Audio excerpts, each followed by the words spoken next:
मेरे प्रिय बच्चों, आप लोगों का स्वागत है हमारे चैनल भैरव वीर शक्ति में। तो आइए वीडियो शुरू करते हैं। क्या आपने कभी यह सुना है कि शुक्रवार के दिन माता लक्ष्मी की यह पावन कथा सुनने मात्र से जीवन के सारे दुख, दरिद्रता और आर्थिक बाधाएं स्वयं मिटने लगती हैं? प्रिय दर्शक बंधु, आज का यह शुक्रवार कोई साधारण दिन नहीं है। यह वह शुभ घड़ी है जब स्वयं महालक्ष्मी अपने भक्तों के जीवन के अंधकार को चीरते हुए समृद्धि और सौभाग्य का एक नया द्वार खोल देती है। शास्त्रों में लिखा है कि जो भी व्यक्ति शुक्रवार के दिन माता लक्ष्मी की कथा को श्रद्धा से सुनता है, उसके जीवन में जमा हुआ अभाव, दरिद्रता, बाधाएं और मानसिक बोझ धीरे धीरे पिघलने लगते हैं। जैसे सुबह की पहली किरण अंधकार को हर लेती है, वैसे ही लक्ष्मी कथा जीवन में आर्थिक और मानसिक दुखों की रात्रि को समाप्त कर देती है। दर्शक बंधु, एक क्षण अपने जीवन को याद कीजिए। कितनी परेशानियां, कभी धन आता है पर टिकता नहीं, कभी घर में क्लेश, कभी तनाव, कभी कार्य पूरा होने से पहले ही बिगड़ जाता है और मन इतना बोझिल हो जाता है कि जीवन मानो ठहर सा जाता है। लेकिन आज जब आप शुक्रवार के इस पवित्र दिन महालक्ष्मी की कथा सुनने बैठे हैं, ऐसा लगता है जैसे कोई दिव्य कोमल प्रकाश आपके चारों ओर फैल रहा है। मानो चिंताओं का भार हल्का हो रहा हो, जैसे मन को किसी अदृश्य कृपा ने धीरे से स्पर्श कर लिया हो। माता लक्ष्मी केवल धन की देवी नहीं है, वे सौभाग्य हैं, समृद्धि है, शांति है और वह शक्ति है जो जीवन में रुकावटों को दूर कर नए अवसरों का मार्ग खोल देती है। वे घर घर में प्रकाश भरने वाली, हृदय में आशा जगाने वाली और भाग्य को ऊंचा उठाने वाली दिव्य शक्ति है। और यही कारण है कि आज की यह शुक्रवार की कथा केवल कहानी नहीं, आपके जीवन की नई शुरुआत बन सकती है। कई बार मनुष्य अभावों से घिर जाता है, आर्थिक समस्याएं उसे आत्मविश्वास से दूर कर देती हैं, पर महालक्ष्मी की कथा का एक छोटा सा प्रसंग भी भाग्य के बंद दरवाजों को खोल सकता है। लक्ष्मी कथा में इतनी शक्ति होती है कि वह जीवन में ठहराव को खत्म कर गति दे देती है। शायद आपने कभी मन ही मन कहा होगा, हे मां लक्ष्मी, मेरे घर में सुख शांति कब आएगी, मेरी समस्याएं कब दूर होंगी, मेरे धन के मार्ग कब खुलेंगे। दर्शक बंधु, हो सकता है आज का यह शुक्रवार, यही क्षण आपकी उसी प्रार्थना का उत्तर हो, क्योंकि जब भक्त की श्रद्धा और माता लक्ष्मी की कृपा मिल जाती है, तब समृद्धि और सौभाग्य का आना निश्चित हो जाता है। इसलिए केवल सुनिए मत, महसूस कीजिए। हर शब्द को अपने भीतर उतरने दीजिए और संकल्प कीजिए कि आज की यह पवित्र कथा आपके जीवन में शुभ परिवर्तन लेकर आएगी। तो आइए, मन को शांत कीजिए, हृदय में भक्ति का दीप जलाइए और श्री महालक्ष्मी का स्मरण करते हुए इस दिव्य कथा की शुरुआत करते हैं। लेकिन आगे बढ़ने से पहले एक अत्यंत आवश्यक बात, शुक्रवार की पवित्रता केवल पुण्य ही नहीं देती, बल्कि यह हमारा धर्म और कर्तव्य भी बन जाता है कि लक्ष्मी माता की कथा को पूरी श्रद्धा से सुना जाए। शास्त्रों में कहा गया है, जो पवित्र कथा को अधूरा छोड़ देता है, वह केवल ज्ञान से वंचित ही नहीं होता, बल्कि दिव्य संदेश का अनादर भी करता है। और शुक्रवार की कथा तो वो विशेष रूप से महत्वपूर्ण है, क्योंकि यह समृद्धि की अधिष्ठात्री महालक्ष्मी की कथा है, जो दुखों को दूर करती है, जो अभाव को नष्ट करती है, जो भाग्य को जगाती है और जीवन में स्थायी सुख की स्थापना करती है। इसीलिए निवेदन है, आज की इस कथा को अंत तक अवश्य सुने। हो सकता है कथा का कोई एक वचन, कोई एक प्रसंग, कोई एक दिव्य संदेश आपके जीवन की दिशा बदल दे। दर्शक बंधु, जो लक्ष्मी कथा को श्रद्धा से सुनता है, उसके जीवन में सौभाग्य प्रवेश करता है। जो इसे दूसरों तक पहुंचाता है, उसके जीवन में मां का आशीर्वाद कई गुना बढ़ जाता है। और यदि आप सच्चे सनातनी हैं, तो पवित्र कथाओं का प्रसार करना आपका धर्म भी है और पुण्य भी। इसलिए इस वीडियो को प्रेम से लाइक कीजिए, अपने परिवार और मित्रों के साथ साझा कीजिए और हमारे चैनल भैरव वीर शक्ति को सब्सक्राइब करना ना भूलें, ताकि हर शुक्रवार आपको महालक्ष्मी जी की ऐसी दिव्य कथाएं और जीवन बदल देने वाले संदेश मिलते रहे। तो आइए, श्रद्धा, विश्वास और भक्ति के साथ माता लक्ष्मी का स्मरण करते हुए इस पावन शुक्रवार की कथा की शुरुआत करते हैं। बहुत समय पहले की बात है। रामपुर नाम का एक गांव था। गांव बहुत सुंदर था, हरियाली से भरा हुआ। चारों तरफ खेत लहलहाते थे। गांव के बीचों बीच एक छोटा सा मंदिर था, जहां हर शाम आरती होती थी। उस गांव में एक मध्यम वर्गीय परिवार रहता था। माता पिता और 2 बेटियां। माता पिता बहुत सीधे सादे और ईश्वर भक्त थे। उनकी दोनों बेटियां बहुत समझदार और होनहार थीं। बड़ी बेटी का नाम था प्रिया और छोटी बेटी का नाम था रिया। प्रिया उम्र में रिया से 5 साल बड़ी थी। प्रिया बहुत ही शांत स्वभाव की, मीठी बोली वाली और दयालु हृदय की लड़की थी। वह सुबह उठकर सबसे पहले घर के मंदिर में दीपक जलाती, फिर माता पिता के चरण स्पर्श करती और फिर घर के सारे कामकाज में मां का हाथ बटाती। वह बहुत कम बोलती थी, लेकिन जो बोलती थी वह बहुत मीठा और सच्चा बोलती थी। वह गांव के बुजुर्गों का बहुत आदर करती, बच्चों से प्यार से बात करती और जानवरों पर भी दया रखती। उसका हृदय बहुत बड़ा था। वहीं दूसरी ओर रिया थी। रिया भी बहुत सुंदर और चतुर थी, लेकिन उसका स्वभाव प्रिया से बिल्कुल अलग था। रिया थोड़ी जिद्दी थी, अपनी मर्जी चलाने वाली थी। उसे नए कपड़े, नए गहने, अच्छा खाना, अच्छा रहन सहन बहुत पसंद था। वह हमेशा शहर के लड़कियों की तरह रहना चाहती थी। वह प्रिया से प्यार तो करती थी, लेकिन उस प्यार में थोड़ी सी ईर्ष्या भी छिपी रहती थी। वह सोचती थी कि प्रिया सबकी प्यारी क्यों बन जाती है। माता पिता प्रिया की तारीफ ही क्यों करते रहते हैं, यह बात उसे अंदर ही अंदर कचोटती रहती थी। प्रिया अपनी छोटी बहन रिया से बहुत प्यार करती थी। वह उसके लिए अपनी पसंद की चीजें त्याग देती। अगर मां दोनों के लिए मिठाई लाती तो प्रिया अपना हिस्सा छुपाकर रिया को दे देती। अगर कपड़े सिलवाए जाते तो प्रिया रिया को पहले अच्छे कपड़े चुनने देती। वह रिया की हर जिद पूरी करने की कोशिश करती।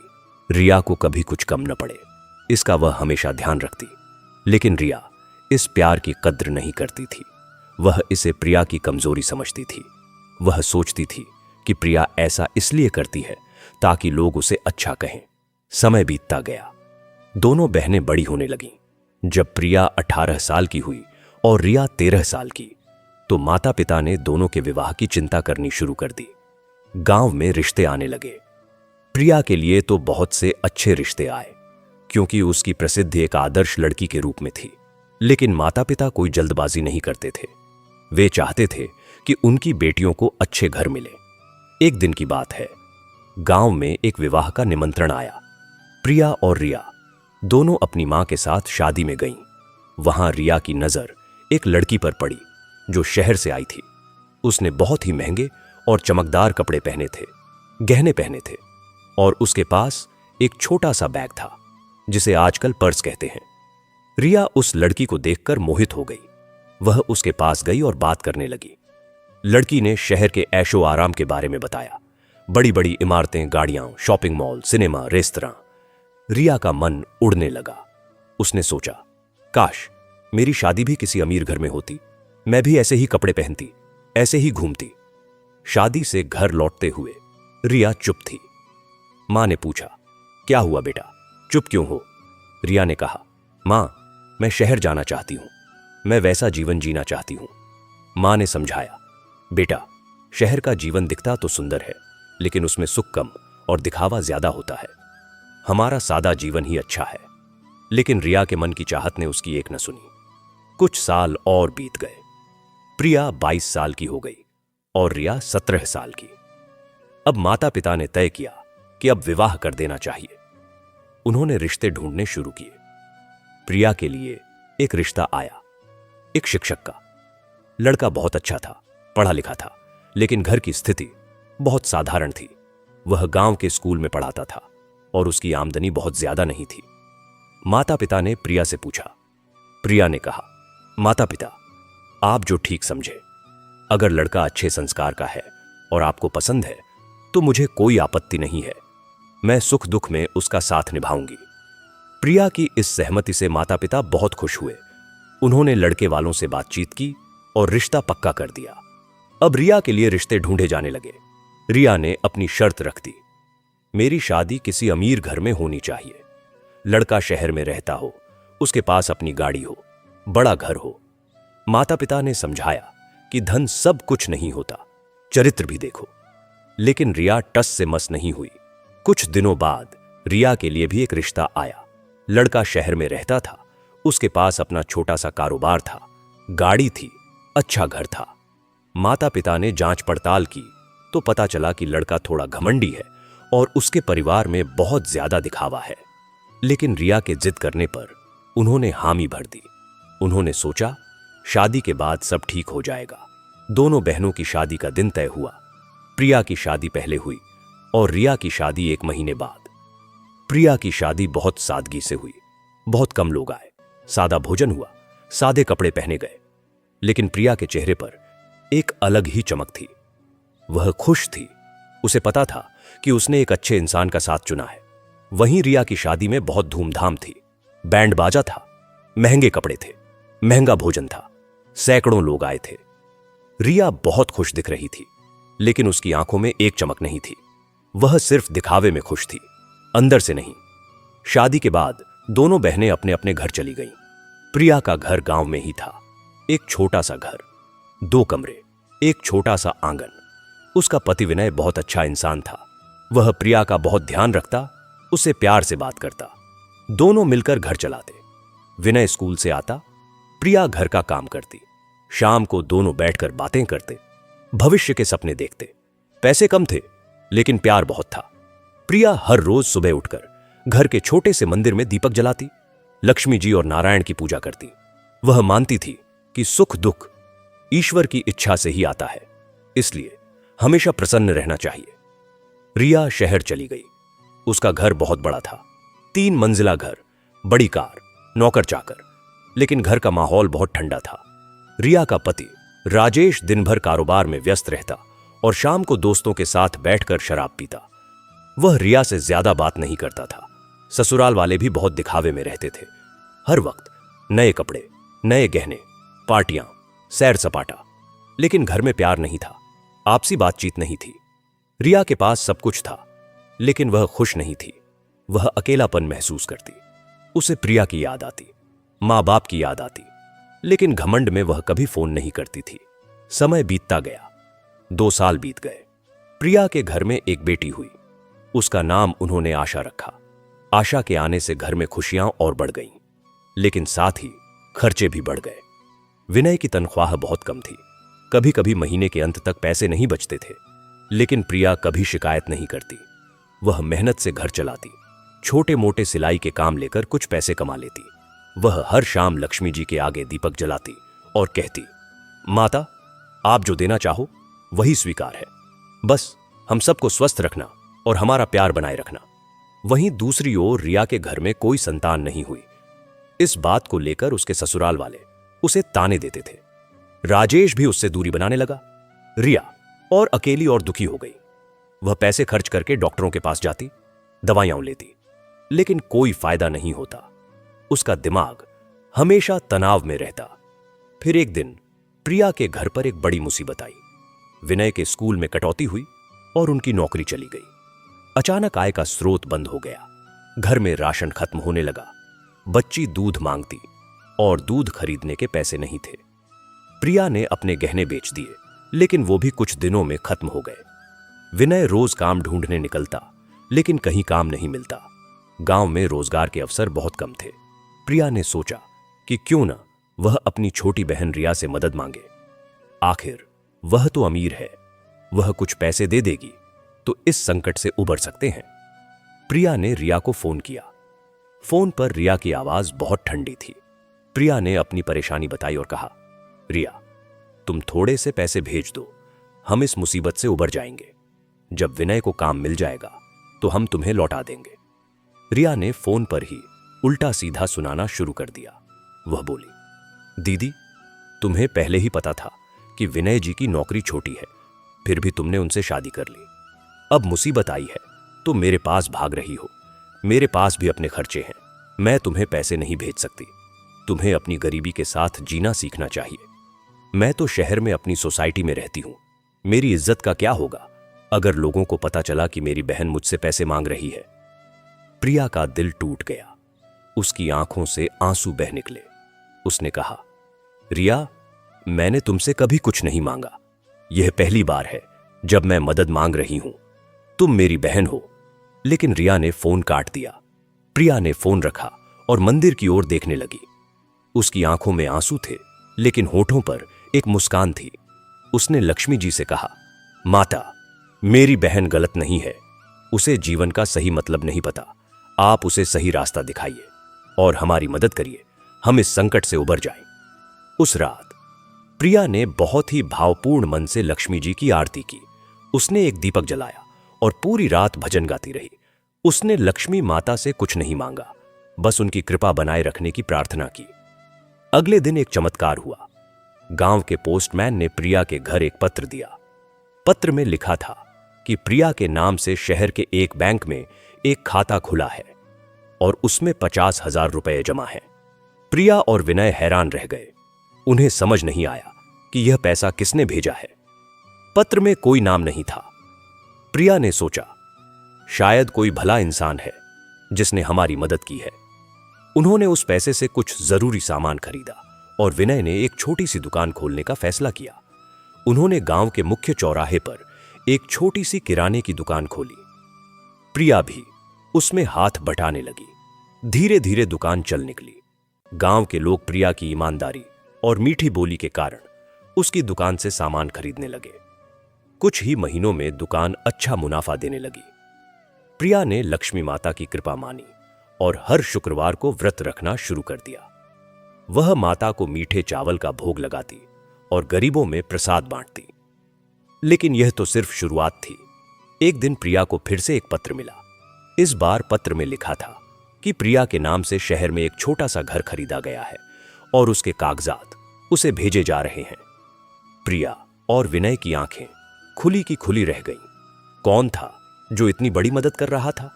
उन्होंने किसी से कुछ नहीं कहा, बस लक्ष्मी माता को धन्यवाद दिया। इसी बीच रिया के घर की हालत खराब होने लगी। राजेश का कारोबार गलत साझेदारी के कारण बर्बाद हो गया। उस पर कर्ज चढ़ गया। घर की गाड़ी, जेवरात सब बिक गए। घर का बड़ा मकान भी जाने वाला था। राजेश तनाव में बीमार पड़ गया। डॉक्टरों ने कहा कि उसे दिल का ऑपरेशन कराना पड़ेगा, जिसमें बहुत पैसे लगेंगे। रिया के पास अब एक पैसा भी नहीं था। उसके माता पिता भी अब बूढ़े हो चले थे। उनके पास भी पैसे नहीं थे। रिया को अपनी बहन प्रिया की याद आई। उसे अपने व्यवहार पर बहुत पछतावा हो रहा था। उसने सोचा कि कैसे उसने प्रिया की मदद करने से मना कर दिया था और उसे भला बुरा कहा था। लेकिन अब उसके पास कोई चारा नहीं था। वह रोती बिलखती अपने माता पिता के घर गई और सारी बात बताई।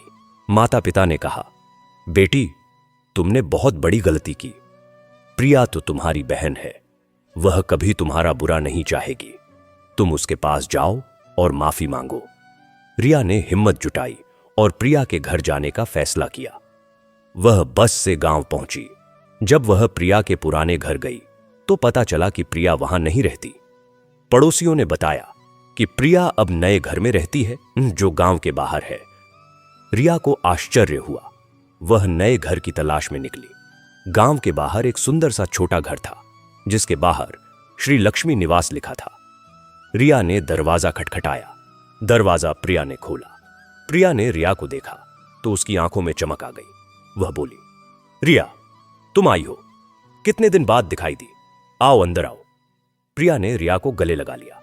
रिया रो पड़ी। उसने प्रिया के पैर पकड़ लिए और बोली, दीदी, मुझे माफ कर दो। मैंने बहुत बड़ी गलती की। मैं तुम्हारी मदद नहीं कर पाई, तुम्हें बुरा भला कहा। अब मेरे ऊपर बहुत बड़ी मुसीबत आ गई है। राजेश बीमार है, उसे ऑपरेशन कराना है और हमारे पास एक पैसा भी नहीं है। घर जाने वाला है। दीदी, मेरी मदद करो। प्रिया ने रिया को उठाया, उसके आंसू पोंछे और कहा, रिया, तुम मेरी छोटी बहन हो। बहन से कभी नाराजगी नहीं होती। तुम चिंता मत करो, राजेश जी का इलाज कराएंगे। प्रिया ने तुरंत विनय को बुलाया और सारी बात बताई। विनय ने भी कहा, रिया, तुम घबराओ मत, हम सब मिलकर इस मुसीबत से निकलेंगे। प्रिया ने बैंक से पैसे निकाले और रिया के साथ शहर गई।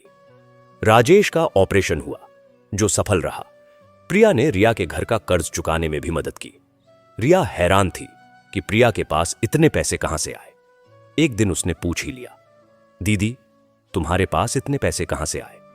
तुम्हारी दुकान से इतनी आमदनी नहीं होती। प्रिया ने मुस्कुराते हुए कहा, रिया, यह सब लक्ष्मी माता की कृपा है। फिर उसने रिया को वो सारे पत्र दिखाए जो उसे मिले थे। रिया ने पत्र पढ़े और उसकी आंखें भर आईं। उसने कहा, दीदी, लेकिन यह पैसा भेजने वाला कौन है? प्रिया ने कहा, मुझे नहीं पता रिया, लेकिन मुझे लगता है कि यह लक्ष्मी माता का ही कोई रूप है। जिस दिन तुमने मुझे फोन पर मना किया था, उसी रात मैंने माता से प्रार्थना की थी। उसके बाद से यह सब हो रहा है। रिया को अपनी गलती का एहसास हुआ। उसने प्रिया से कहा, दीदी, मुझे भी लक्ष्मी माता की पूजा करना सिखाओ। मैं भी उनकी भक्त बनना चाहती हूं। प्रिया बहुत खुश हुई। उसने रिया को लक्ष्मी पूजा की विधि सिखाई। रिया ने भी हर शुक्रवार व्रत रखना शुरू किया। धीरे धीरे राजेश ठीक हो गया और उसने फिर से छोटा सा काम शुरू किया। इस बार वह पहले जैसा घमंडी नहीं था। उसने भी प्रिया और विनय का आदर करना सीखा। अब सुनने वालों, यहां तक की कहानी तो बस एक भूमिका थी। अब हम इस कथा के मुख्य भाग में प्रवेश करते हैं। यहां से शुरू होती है माता महालक्ष्मी की वह अद्भुत व्रत कथा, जिसके प्रभाव से प्रिया के जीवन में यह सब चमत्कार हुए। तो आप सब ध्यान से सुनिए। प्रिया ने रिया को बताया कि उसने जो व्रत रखा था वह कोई साधारण व्रत नहीं था। यह था महालक्ष्मी व्रत। यह व्रत बहुत ही प्राचीन और चमत्कारी है। इसे विधि विधान से करने पर माता लक्ष्मी प्रसन्न होती है और भक्त के घर से सारी दरिद्रता दूर हो जाती है। केवल धन ही नहीं, बल्कि सुख, शांति और संतुष्टि भी आती है। प्रिया ने कहा, रिया, मैं तुम्हें यह व्रत कथा सुनाती हूं। यह कथा मेरी दादी मां ने मुझे सुनाई थी और आज तुम्हें सुनाती हूं। बहुत पुराने समय की बात है। काशी नगरी में एक ब्राह्मण रहता था। उसका नाम था सुमेधा। सुमेधा बहुत विद्वान और धार्मिक प्रवृत्ति का था, लेकिन वह बहुत गरीब था। उसके पास इतने पैसे नहीं थे कि वह अपने परिवार का पेट भर सके। कभी कभी तो उसे और उसके परिवार को भूखे सोना पड़ता था। सुमेधा हमेशा ईश्वर से प्रार्थना करता कि उसकी गरीबी दूर हो जाए। एक दिन सुमेधा जंगल में लकड़ियां इकट्ठा करने गया। वहां उसे एक बहुत बूढ़ी महिला मिली।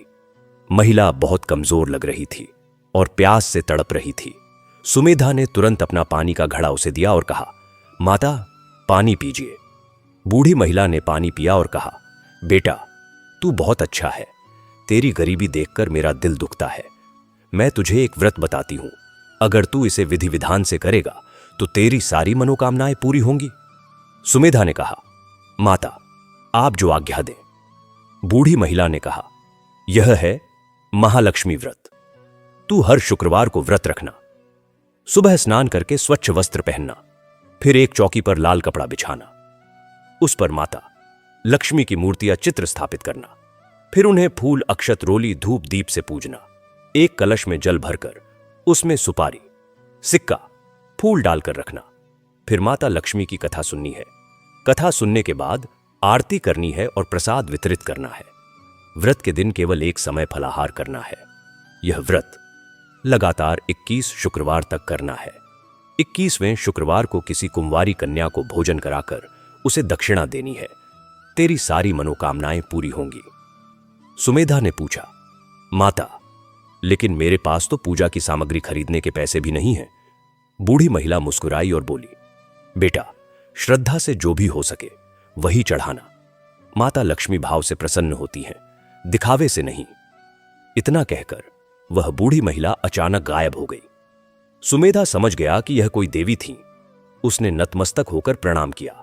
सुमेधा घर लौटा और अगले शुक्रवार से ही व्रत रखना शुरू कर दिया। उसने एक छोटा सा लकड़ी का टुकड़ा लिया, उसे साफ किया, उस पर लाल रंग का एक पुराना कपड़ा बिछाया। उसने मिट्टी से माता लक्ष्मी की एक छोटी सी मूर्ति बनाई और उसे स्थापित किया। फूल के लिए उसने जंगल से कुछ जंगली फूल तोड़े, अक्षत के लिए चावल के कुछ दाने लिए, दीपक के लिए मिट्टी का दिया और सरसों का तेल इस्तेमाल किया। उसने पूरी श्रद्धा से पूजा की। धीरे धीरे सुमेधा के जीवन में बदलाव आने लगा। एक दिन उसे जंगल में एक खजाना मिला। वह खजाना इतना बड़ा था कि उसकी कई पीढ़ियां आराम से रह सकती थीं। सुमेधा अमीर हो गया, लेकिन उसने अपना व्रत नहीं छोड़ा। वह हर शुक्रवार को व्रत रखता, पूजा करता और कथा सुनता। उसने गरीबों की मदद करनी शुरू कर दी, धर्मशालाएं बनवाईं, कुएं खुदवाए। उसका नाम दानी सुमेधा के रूप में प्रसिद्ध हो गया। एक बार की बात है, सुमेधा के पास एक व्यापारी आया। व्यापारी बहुत दुखी था। उसने कहा, ब्राह्मण देव, मेरा सारा व्यापार चौपट हो गया है। मैं कर्ज में डूब गया हूं। मेरी पत्नी बीमार है, कोई उपाय बताइए। सुमेधा ने उसे महालक्ष्मी व्रत की विधि बताई। व्यापारी ने पूरी श्रद्धा से व्रत किया। 21वें शुक्रवार को जब उसने कन्या भोजन कराया तो उसी दिन उसे खबर मिली कि उसका एक खोया हुआ जहाज सुरक्षित लौट आया है, जिस पर बहुत सारा माल था। व्यापारी का कर्ज उतर गया, पत्नी ठीक हो गई और वह फिर से समृद्ध हो गया। ऐसे ही कई लोगों ने इस व्रत को किया और उनकी मनोकामनाएं पूरी हुईं। यह व्रत इतना प्रभावशाली है कि इससे केवल धन ही नहीं बल्कि स्वास्थ्य, संतान सुख, वैवाहिक सुख, मान सम्मान सब कुछ प्राप्त होता है। प्रिया ने रिया से कहा, यही वह व्रत है जो मैंने रखा था, और देखो माता लक्ष्मी ने कैसी कृपा की। रिया ने पूछा, दीदी, लेकिन यह कथा और भी विस्तार से सुनाओ, मुझे पूरी कथा जाननी है। प्रिया बोली, ठीक है, तो सुनो। इस व्रत कथा के भीतर एक और गहरी कथा छिपी है। वह है माता लक्ष्मी और राजा बल की कथा। देवताओं और असुरों के बीच जब समुद्र मंथन हुआ तो उसमें से 14 रत्न निकले। उनमें से एक थी माता लक्ष्मी। माता लक्ष्मी समुद्र से प्रकट हुई और उन्होंने भगवान विष्णु को अपने पति के रूप में चुना। माता लक्ष्मी धन, समृद्धि और सौभाग्य की देवी हैं, लेकिन वे सिर्फ अमीरों के घर में नहीं रहती। वे उनके घर में निवास करती हैं जहां श्रद्धा, पवित्रता, परिश्रम और दया होती है। एक बार माता लक्ष्मी ने भगवान विष्णु से कहा, प्रभु, मैं धरती पर जाकर देखना चाहती हूं कि लोग मेरी पूजा कैसे करते हैं और कौन सच्चे मन से मेरी भक्ति करता है। भगवान विष्णु ने कहा, तथास्तु, तुम जाओ। माता लक्ष्मी एक वृद्धा का रूप धारण करके धरती पर आईं। वे एक गांव में पहुंची। वहां उन्होंने देखा कि एक अमीर व्यापारी का घर है। व्यापारी बहुत धनी था। उसने अपने घर में बहुत ही भव्य तरीके से लक्ष्मी पूजा की तैयारी की थी। सोने चांदी के बर्तन, महंगे सुगंधित फूल, कीमती वस्त्र, स्वादिष्ट भोजन। लेकिन व्यापारी के मन में अहंकार था। वह सोच रहा था कि मैं इतना भव्य पूजन कर रहा हूं तो लक्ष्मी जी मुझ पर प्रसन्न होंगी और मेरी संपत्ति और बढ़ाएंगी। माता लक्ष्मी ने देखा कि व्यापारी ने गरीबों को दूर रखा है क्योंकि वे उसकी शोभा बिगाड़ते हैं। माता लक्ष्मी वहां से चली गईं। फिर वे एक मध्यम वर्गीय परिवार के घर गईं। वहां पूजा सादगी से हो रही थी, लेकिन परिवार के सदस्यों के चेहरे पर प्रसन्नता थी।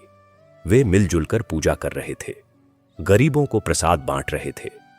माता लक्ष्मी प्रसन्न हुईं और उन्होंने उस घर पर कृपा की। लेकिन इसके बाद माता लक्ष्मी एक बहुत ही गरीब ब्राह्मण के घर गईं।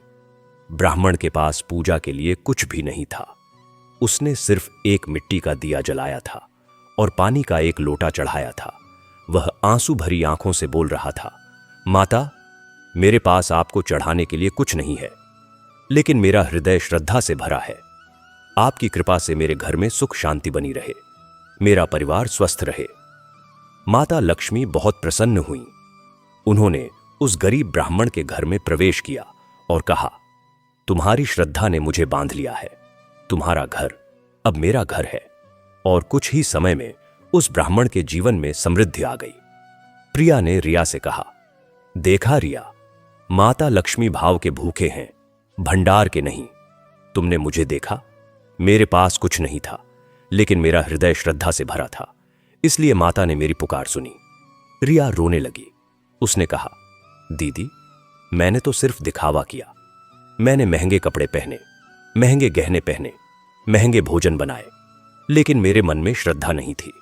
मैंने पूजा सिर्फ इसलिए की ताकि लोग कहें कि रिया कितनी धार्मिक है। माता लक्ष्मी मेरे घर से चली गई। प्रिया ने रिया को समझाया, लेकिन अब तुम्हारे मन में अहंकार नहीं है, पश्चाताप है।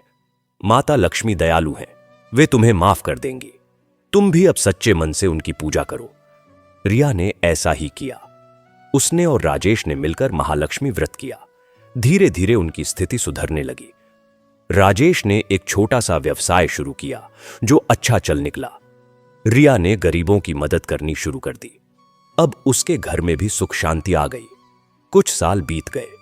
प्रिया और रिया दोनों के परिवार खुशहाल थे। एक दिन गांव में एक भयंकर बाढ़ आई। पूरा गांव पानी में डूब गया।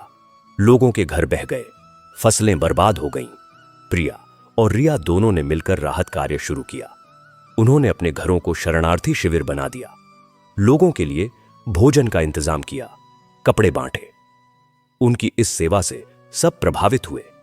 बाढ़ के बाद जब गांव फिर से बसाने का समय आया तो प्रिया और रिया ने गांव के बीच में एक बड़ा लक्ष्मी मंदिर बनवाने का फैसला किया। उन्होंने अपनी जमा पूंजी का एक बड़ा हिस्सा मंदिर के निर्माण में लगा दिया। कुछ ही महीनों में एक सुंदर मंदिर तैयार हो गया। मंदिर में माता लक्ष्मी की भव्य मूर्ति स्थापित की गई। मंदिर के उद्घाटन के दिन एक चमत्कार हुआ। जब पुजारी ने मूर्ति के सामने दीपक जलाया तो मूर्ति से एक तेज प्रकाश निकला और पूरा मंदिर जगमगा उठा। लोगों ने देखा कि मूर्ति मुस्कुरा रही है। उस दिन से गांव में कभी दरिद्रता नहीं आई। हर घर में खुशहाली रहने लगी। प्रिया और रिया दोनों बहनें अब साथ साथ रहने लगी थीं। उन्होंने अपने घरों के बीच की दीवार गिरा दी और एक बड़ा परिवार बना लिया। उनके माता पिता भी उनके साथ रहने आ गए। दोनों बहनों के बच्चे साथ साथ पले बढ़े और पढ़े लिखे। एक दिन प्रिया और रिया मंदिर में बैठी थीं। रिया ने पूछा, दीदी, उन पत्रों का रहस्य कभी पता चला? किसने हमारी मदद की थी? प्रिया मुस्कुराई और बोली, रिया, एक दिन मैं शहर गई थी। वहां मैंने एक वृद्धाश्रम देखा। मैं वहां दान देने गई। वहां के प्रबंधक ने मुझे एक बूढ़ी महिला से मिलवाया। वह महिला बहुत गरीब लग रही थी, लेकिन उसके चेहरे पर एक अलग ही तेज था। मैंने उसके पैर छुए। उसने मुझे आशीर्वाद दिया और कहा, बेटी, तुमने मेरी बहुत सेवा की है। मैंने पूछा, माता, मैंने आपकी कब सेवा की? वह बोली, जब तुमने उस रात मुझे दीपक जलाकर पूजा की थी और जब तुमने अपनी बहन को माफ किया था, तभी तुमने मेरी सेवा की थी। मैं हैरान रह गई। तभी उसने अपना असली रूप दिखाया। वह कोई और नहीं, स्वयं माता लक्ष्मी थी। उन्होंने कहा, बेटी, मैंने ही तुम्हारी मदद की थी। तुमने श्रद्धा से मेरी पूजा की, इसलिए मैं तुम्हारे घर में आकर बस गई। और फिर वे अदृश्य हो गईं। रिया की आंखों में आंसू आ गए। उसने कहा, तो सच में माता लक्ष्मी हमारे साथ थीं? प्रिया ने कहा, हां रिया, माता लक्ष्मी हमेशा उनके साथ रहती है, जो सच्चे हृदय से उनकी भक्ति करते हैं, जो दूसरों की मदद करते हैं, जो क्षमा करना जानते हैं। और इस तरह प्रिया और रिया की कथा पूरी हुई। यह कथा हमें सिखाती है कि धन दौलत से ज्यादा महत्वपूर्ण है श्रद्धा, प्रेम और क्षमा। माता लक्ष्मी केवल उन्हीं के घर में निवास करती हैं जहां ये गुण होते हैं। प्रिया ने रिया को उठाया और गले लगा लिया। दोनों बहनों की आंखों से आंसू बह रहे थे, लेकिन अब वे दुख के नहीं, बल्कि अपार खुशी के आंसू थे। उस पवित्र क्षण में मंदिर का वातावरण और भी दिव्य हो गया। लग रहा था मानो स्वयं माता लक्ष्मी उनके बीच विराजमान है और उन पर कृपा बरसा रही है। उस दिन के बाद रिया का जीवन पूरी तरह बदल गया। वह अब केवल अपने घर तक सीमित नहीं रही, वह प्रिया के साथ मिलकर गांव के विकास के कार्यों में जुट गई। दोनों बहनों ने मिलकर गांव में एक छोटा स्कूल शुरू किया, जहां गरीब बच्चों को मुफ्त शिक्षा दी जाती थी। विनय, जो अब एक सफल व्यापारी बन चुके थे, ने स्कूल के लिए जमीन दान में दी। राजेश, जो अब पूरी तरह स्वस्थ हो चुका था, ने स्कूल की इमारत बनवाने की जिम्मेदारी संभाली। स्कूल का नाम रखा गया श्री लक्ष्मी विद्या मंदिर। प्रिया और रिया दोनों रोज सुबह स्कूल जाती, बच्चों को पढ़ाती, उनके साथ खेलती। बच्चे उन्हें प्रिया मां और रिया मां कहकर पुकारते थे। गांव के लोगों के लिए यह दोनों बहनें माता लक्ष्मी के अवतार जैसी बन गई थीं। लेकिन कथा यहीं नहीं रुकती। एक दिन गांव में एक नई समस्या आई। गांव के पास से होकर जाने वाली नदी का पानी प्रदूषित हो गया था। नदी का पानी पीने लायक नहीं रहा था, जिससे गांव में बीमारियां फैलने लगी थीं। लोग हैजा, टाइफॉइड जैसी बीमारियों की चपेट में आ रहे थे। गांव का एकमात्र कुआं भी सूखने के कगार पर था। पानी की भारी किल्लत हो गई। प्रिया और रिया ने इस समस्या का हल ढूंढने का फैसला किया। उन्होंने गांव के सरपंच और बुजुर्गों की एक सभा बुलाई। सभा में प्रिया ने कहा, हमें नदी को स्वच्छ करने के लिए प्रयास करने होंगे। साथ ही हमें गांव में पानी के अन्य स्रोत भी विकसित करने होंगे। रिया ने कहा, हम चंदा इकट्ठा करेंगे और पानी शुद्धिकरण संयंत्र लगवाएंगे। साथ ही हम वृक्षारोपण अभियान भी चलाएंगे ताकि भूजल स्तर बढ़े। गांव वालों ने दोनों बहनों का साथ दिया। प्रिया और रिया ने अपनी बचत का एक बड़ा हिस्सा इस काम में लगा दिया। उन्होंने शहर से आए विशेषज्ञों की मदद से नदी की सफाई शुरू करवाई। गांव के लोगों ने भी स्वेच्छा से श्रमदान किया। हर रोज सुबह सैकड़ों लोग नदी किनारे इकट्ठा होते और कूड़ा करकट साफ करते। इसके समानांतर एक और महत्वपूर्ण काम हुआ। गांव के बाहर एक बड़ा तालाब खोदा गया जिसमें बारिश का पानी इकट्ठा किया जा सके। तालाब के चारों ओर पेड़ लगाए गए। तालाब का नाम रखा गया लक्ष्मी सरोवर। इस तालाब से गांव की सिंचाई की समस्या भी हल हो गई। लेकिन इस सब के बीच एक नया संकट खड़ा हो गया। गांव की जमीन पर एक बाहरी बिल्डर की नजर पड़ गई। बिल्डर चाहता था कि गांव की उपजाऊ जमीन को खरीदकर वहां बड़े बड़े बंगले बनाए। बिल्डर ने गांव के कुछ लालची लोगों को पैसे देकर अपने साथ मिला लिया। उन लोगों ने गांव वालों को भड़काना शुरू किया कि जमीन बेच दो, पैसे मिल जाएंगे, तुम शहर में अच्छा जीवन बसर करोगे। यह बात जब प्रिया और रिया को पता चली तो वे चिंतित हो गईं। उन्होंने गांव वालों को समझाया, भाइयों और बहनों, यह जमीन हमारी पीढ़ियों से हमारी है, यह हमारी पहचान है। पैसा आएगा और चला जाएगा, लेकिन जमीन हमेशा हमारे साथ रहेगी। अगर हमने जमीन बेच दी तो हमारी आने वाली पीढ़ियों के पास कुछ नहीं बचेगा।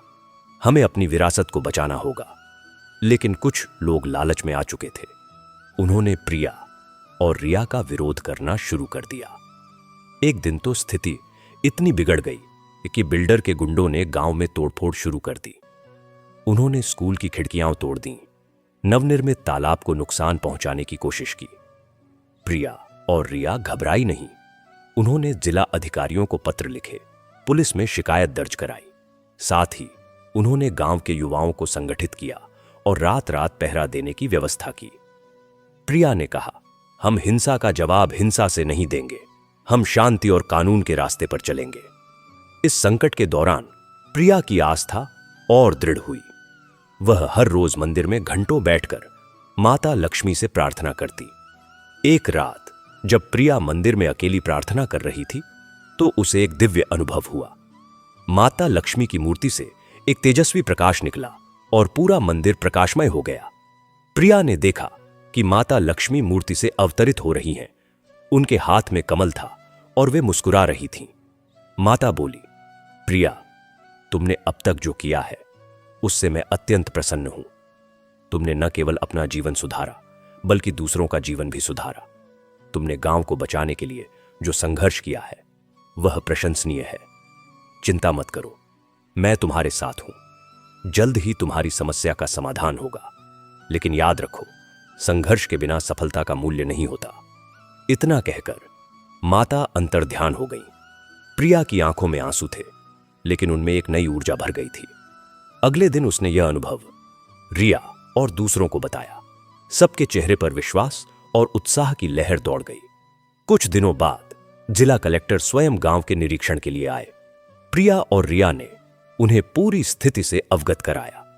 कलेक्टर ने बिल्डर के खिलाफ कड़ी कार्रवाई की। बिल्डर की जमीन खरीद की अनुमति रद्द कर दी गई और उस पर कानूनी कार्रवाई शुरू की गई। गांव की जमीन को संरक्षित क्षेत्र घोषित कर दिया गया ताकि भविष्य में कोई उसे हड़प न सके। यह जीत गांव वालों के लिए एक बड़ी उपलब्धि थी। प्रिया और रिया के प्रयासों की सभी ने सराहना की। गांव वाले अब पूरी तरह से दोनों बहनों के पीछे एकजुट हो गए। इस जीत के बाद गांव के विकास के कार्य और तेज हो गए। अब प्रिया और रिया ने महिला सशक्तिकरण पर ध्यान देना शुरू किया। उन्होंने गांव की महिलाओं के लिए एक सहकारी समिति बनाई, जहां महिलाएं सिलाई, कढ़ाई, बुनाई, अचार बनाने जैसे काम सीख सकती थीं और अपने उत्पाद बेचकर पैसे कमा सकती थीं। इस समिति का नाम रखा गया लक्ष्मी स्वयं सहायता समूह। रिया, जो पहले केवल अपने बारे में सोचती थी, अब पूरे गांव के बारे में सोचती थी। वह महिलाओं को प्रोत्साहित करती, बहनों, हमें किसी पर निर्भर नहीं रहना है। हम अपने हाथों से कमा सकते हैं, अपने पैरों पर खड़े हो सकते हैं। एक दिन की बात है, गांव में एक विधवा महिला कमला ने प्रिया और रिया से मदद मांगी। कमला के पास अपना कोई घर नहीं था। वह एक झोपड़ी में रहती थी और मजदूरी करके अपने 2 बच्चों का पेट पालती थी। बारिश के दिनों में उसकी झोपड़ी टपकती थी और सर्दियों में ठंड से बच्चे कांपते थे। प्रिया और रिया ने तुरंत फैसला किया कि कमला के लिए एक छोटा सा घर बनवाया जाए। उन्होंने गांव वालों से श्रमदान का आह्वान किया। अगले ही दिन दर्जनों लोग कमला की जमीन पर इकट्ठा हुए। कुछ लोग ईंट गाड़ा लाए, कुछ लकड़ी लाए, कुछ अपने औजार लाए। सामूहिक प्रयास से मात्र 10 दिनों में 1-2 कमरों का पक्का मकान तैयार हो गया। घर बनकर तैयार हुआ तो कमला की खुशी का ठिकाना न रहा। उसने प्रिया और रिया के पैर पकड़ लिए और रो रो कर कहा, तुम दोनों मेरी लक्ष्मी मां हो। तुमने मेरे और मेरे बच्चों के जीवन में रोशनी ला दी। प्रिया ने कमला को उठाया और कहा, कमला बहन, हम सब एक परिवार हैं। एक की पीड़ा सबकी पीड़ा है। तुम चिंता मत करो, अब तुम अकेली नहीं हो। हम सब तुम्हारे साथ हैं। यह देखकर गांव के अन्य लोग भी प्रेरित हुए। उन्होंने भी गरीब और जरूरतमंद परिवारों की मदद करनी शुरू कर दी। गांव में एक नई चेतना जागृत हुई। लोग अब केवल अपने बारे में नहीं बल्कि पूरे समाज के बारे में सोचने लगे। इसी बीच प्रिया और विनय के बेटे आशीष और रिया व राजेश की बेटी अनन्या बड़े हो रहे थे। दोनों बच्चों ने अपनी माताओं से सेवा और दया का पाठ सीखा था। आशीष ने इंजीनियरिंग की पढ़ाई पूरी की और अनन्या ने डॉक्टर बनने का फैसला किया। दोनों ने तय किया कि वे पढ़ाई पूरी करने के बाद गांव लौटकर आएंगे और गांव के विकास में योगदान देंगे। आशीष ने कहा, मां, मैं गांव में सौर ऊर्जा संयंत्र लगवाना चाहता हूं ताकि गांव को बिजली की कमी न झेलनी पड़े। अनन्या ने कहा, मैं गांव में एक छोटा अस्पताल खोलना चाहती हूं ताकि लोगों को इलाज के लिए शहर न भागना पड़े। प्रिया और रिया को अपने बच्चों पर गर्व हुआ। उन्होंने कहा, बेटे बेटी, तुम्हारे विचार अच्छे हैं। हम तुम्हारा पूरा सहयोग देंगे। समय बीतता गया। आशीष ने अपनी कंपनी की नौकरी छोड़ दी और गांव लौट आया। उसने गांव के युवाओं को साथ लेकर सौर ऊर्जा परियोजना शुरू की। शुरुआत में लोगों को समझ नहीं आया कि यह सौर ऊर्जा क्या है, लेकिन आशीष ने धैर्यपूर्वक सबको समझाया। उसने गांव के हर घर की छत पर सौर पैनल लगवाए। कुछ ही महीनों में गांव बिजली के मामले में आत्मनिर्भर हो गया। अब गांव वालों को बिजली कटौती की समस्या नहीं झेलनी पड़ती थी। वहीं अनन्या ने अपनी MBBS की पढ़ाई पूरी की और गांव लौटकर आई। उसने गांव में एक छोटा क्लिनिक शुरू किया। शुरुआत में उसे उपकरणों की कमी थी, लेकिन प्रिया और रिया ने अपनी बचत से उसे आधुनिक उपकरण खरीद कर दिए। अनन्या ने न सिर्फ इलाज किया बल्कि गांव वालों को स्वास्थ्य के प्रति जागरूक भी किया। उसने गर्भवती महिलाओं, बच्चों और बुजुर्गों के लिए विशेष जांच शिविर लगाए। एक दिन अनन्या के पास एक आपातकालीन मामला आया। गांव की एक युवती गीता, जो गर्भवती थी, को प्रसव के दौरान जटिलताएं आईं। उसे तुरंत सिजेरियन ऑपरेशन की जरूरत थी। शहर का अस्पताल दूर था और समय कम था। अनन्या ने हिम्मत नहीं हारी। उसने अपने क्लिनिक में ही आपातकालीन ऑपरेशन की तैयारी की। प्रिया और रिया ने प्रार्थना करनी शुरू कर दी। अनन्या ने अपने कौशल से ऑपरेशन किया और गीता की जान बचा ली। साथ ही एक स्वस्थ बच्चे ने जन्म लिया। यह खबर पूरे गांव में आग की तरह फैल गई। लोग अनन्या को देवी दुर्गा कहने लगे। गीता के परिवार ने अनन्या के पैर पकड़ लिए और कहा, तुमने मेरी बहू और पोते को नया जीवन दिया है। तुम हमारी लाडली हो। इस घटना के बाद गांव वालों का विश्वास अनन्या के क्लिनिक पर और बढ़ गया। अब लोग छोटी मोटी बीमारियों के लिए भी शहर नहीं जाते थे, बल्कि सीधे अनन्या के पास आते थे। अब गांव की स्थिति देखकर कोई नहीं कह सकता था कि यह वही रामपुर गांव है जहां कभी गरीबी और दुख था। अब रामपुर एक आदर्श गांव बन चुका था। साफ सुथरी गलियां, हर घर में बिजली और पानी, हरित वातावरण, शिक्षा और स्वास्थ्य की उत्तम व्यवस्था। प्रिया और रिया अब बूढ़ी होने लगी थीं, लेकिन उनकी ऊर्जा युवाओं से भी अधिक थी। वे अब भी सुबह 4 बजे उठ जाती थीं, मंदिर जाती थीं, फिर गांव के कामों में लग जाती थीं। एक दिन गांव में एक बड़ा उत्सव आयोजित किया गया। यह उत्सव था प्रिया और रिया के जीवन की सेवा को समर्पित। गांव के सरपंच ने कहा, आज हमारा गांव जो कुछ भी है वह प्रिया और रिया दीदी की कृपा से है। इन दोनों बहनों ने न सिर्फ अपने जीवन को सुधारा बल्कि पूरे गांव का जीवन बदल दिया। आज हम इनके सम्मान में एक स्मारक बनाने जा रहे हैं। गांव के मुख्य चौराहे पर एक सुंदर सी संगमरमर की मूर्ति लगाई गई, जिसमें प्रिया और रिया एक दूसरे का हाथ पकड़े हुए खड़ी थीं। मूर्ति के नीचे लिखा था, सहोदरा प्रेम और सेवा भाव की प्रतिमूर्ति, प्रिया और रिया। जब मूर्ति का अनावरण हुआ तो प्रिया और रिया की आंखें नम हो गईं। प्रिया बोली, भाइयों और बहनों, यह सम्मान हमारे लिए बहुत बड़ा है, लेकिन हमें यह सम्मान अकेले नहीं मिला, यह आप सबके सहयोग से मिला है।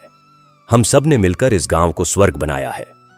रिया ने कहा, मैं तो बस इतना कहूंगी कि जीवन में कभी भी अपनों को न भूलें। परिवार, समाज, यह सब हमारे जीवन का आधार है और सबसे बढ़कर ईश्वर में विश्वास रखें। माता लक्ष्मी उन्हीं पर कृपा करती है जो निस्वार्थ भाव से दूसरों की सेवा करते हैं। उस रात गांव में भव्य भंडारे का आयोजन किया गया। हर घर से स्वादिष्ट व्यंजन बनकर आए। सारा गांव एक साथ बैठकर भोजन कर रहा था।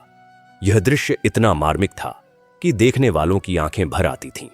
लेकिन मित्रों, कहानी अभी भी पूरी नहीं हुई है, क्योंकि जीवन एक नदी की तरह है जो लगातार बहती रहती है। अब प्रिया और रिया की अगली पीढ़ी की कहानी शुरू होती है। आशीष और अनन्या अब पूरी तरह से गांव के विकास में जुटे हुए थे। एक दिन आशीष ने एक नई योजना बनाई। उसने सोचा कि क्यों न गांव को पर्यटन स्थल के रूप में विकसित किया जाए। गांव के पास एक छोटा सा जंगल था और एक पहाड़ी थी, जहां से बहुत सुंदर दृश्य दिखाई देते थे। आशीष ने इको टूरिज्म की योजना बनाई। उसने गांव के युवाओं को प्रशिक्षित किया। जंगल में ट्रैकिंग रूट बनाए गए, पहाड़ी पर व्यू पॉइंट बनाया गया। गांव के कुछ घरों को होम स्टे में बदला गया, जहां शहर से आए पर्यटक ठहर सकते थे और गांव के जीवन का अनुभव ले सकते थे। शुरुआत में लोगों को डर था कि पर्यटन से गांव की शांति भंग होगी, लेकिन आशीष ने समझाया कि इको टूरिज्म का मतलब है प्रकृति के साथ तालमेल बनाकर पर्यटन। नियम बनाए गए कि पर्यटक प्लास्टिक का उपयोग नहीं कर सकते, शोर नहीं कर सकते, प्रकृति को नुकसान नहीं पहुंचा सकते। धीरे धीरे पर्यटक आने लगे। शहर के लोग यहां की शांति और प्राकृतिक सुंदरता से आकर्षित हुए। इससे गांव के लोगों के लिए रोजगार के नए अवसर पैदा हुए। कुछ लोग गाइड बने, कुछ ने होम स्टे चलाना शुरू किया, कुछ ने स्थानीय हस्तशिल्प बेचना शुरू किया। गांव की अर्थव्यवस्था और मजबूत हुई। वहीं अनन्या ने अपने क्लिनिक को एक छोटे अस्पताल में विस्तारित किया। अब उसके पास 2 और डॉक्टर काम करते थे। अस्पताल में प्रसूति वार्ड, बाल रोग विभाग और आपातकालीन विभाग था। अनन्या ने गांव की महिलाओं को नर्स और स्वास्थ्य कार्यकर्ता के रूप में प्रशिक्षित किया। एक दिन अनन्या के जीवन में एक नया मोड़ आया। उसे पता चला कि गांव के पास के एक आदिवासी बस्ती में लोगों को स्वास्थ्य सुविधाओं की बहुत कमी है। वहां न तो अस्पताल है और न ही डॉक्टर। अनन्या ने तय किया कि वह हर हफ्ते 2 दिन वहां जाकर लोगों का इलाज करेगी। जब उसने यह बात प्रिया और रिया को बताई तो दोनों बहुत खुश हुईं। रिया ने कहा, बेटी, तू सच में सेवा की मूर्ति बन गई है। जाओ और लोगों की सेवा करो, हम तेरे साथ हैं। अनन्या ने आदिवासी बस्ती में जाना शुरू किया। शुरुआत में लोग उस पर भरोसा नहीं करते थे, लेकिन धीरे धीरे जब उसने उनका इलाज किया और उनकी बीमारियों को ठीक किया तो वे उस पर विश्वास करने लगे। अनन्या ने न सिर्फ इलाज किया बल्कि उन्हें साफ सफाई, पोषण और टीकाकरण के बारे में भी जागरूक किया। एक बार आदिवासी बस्ती में हैजा फैल गया। कई लोग बीमार पड़ गए। अनन्या ने तुरंत कदम उठाए। उसने प्रिया और रिया से मदद मांगी। प्रिया और रिया ने तुरंत दवाइयां और अन्य सामग्री इकट्ठा की और अनन्या के साथ बस्ती में पहुंच गईं। तीनों ने दिन रात एक करके मरीजों की सेवा की। उन्होंने पानी को शुद्ध करने के उपाय किए, लोगों को साफ सफाई के तरीके बताए। 1 सप्ताह की कड़ी मेहनत के बाद बीमारी पर काबू पा लिया गया। आदिवासी लोगों ने प्रिया, रिया और अनन्या को अपनी जान बचाने वाली देवियाओं मान लिया। उनके सम्मान में बस्ती में एक छोटा सा मंदिर बनाया गया जहां तीनों की पूजा की जाती थी। यह देखकर अनन्या ने कहा, माताएं, हमने तो बस अपना फर्ज निभाया है, इतना बड़ा सम्मान हमारे लिए बहुत है। प्रिया ने कहा, बेटी, सेवा ही सबसे बड़ी पूजा है। जब तुम किसी की सेवा करते हो तो वास्तव में तुम ईश्वर की ही सेवा करते हो।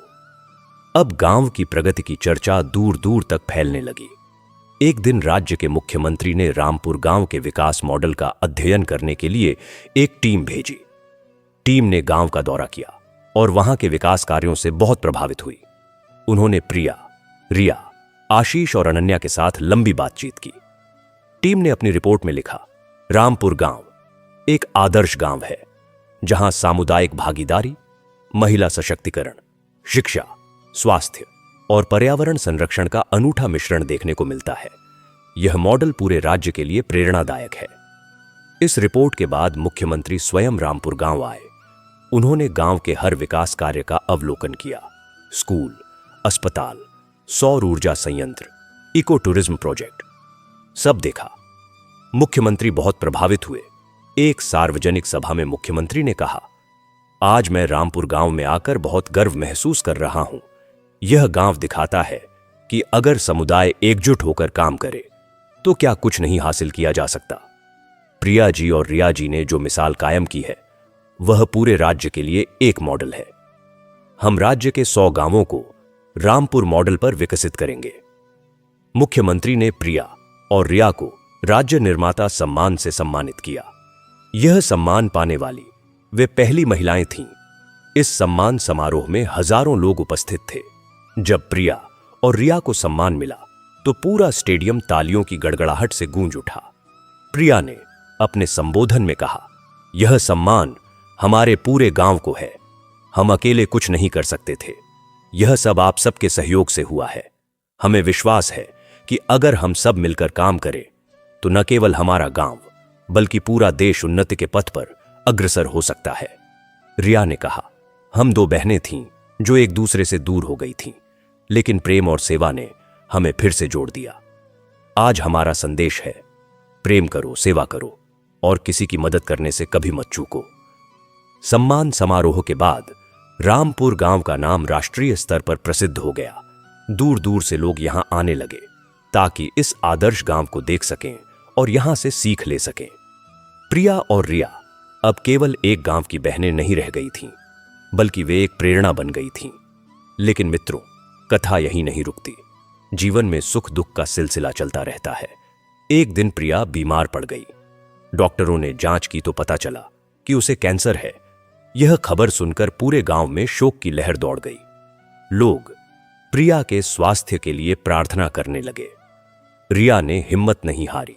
उसने कहा, दीदी तुम चिंता मत करो, हम तुम्हें ठीक कराएंगे। उसने अनन्या और आशीष के साथ मिलकर प्रिया का इलाज शुरू करवाया। प्रिया को शहर के बड़े अस्पताल में भर्ती करवाया गया। प्रिया के इलाज के लिए बहुत पैसों की जरूरत थी। रिया ने अपने सारे जेवर बेच दिए। आशीष ने अपनी कंपनी के शेयर बेच दिए। अनन्या ने अपनी बचत निकाल ली। लेकिन इससे भी ज्यादा गांव वालों ने मदद की।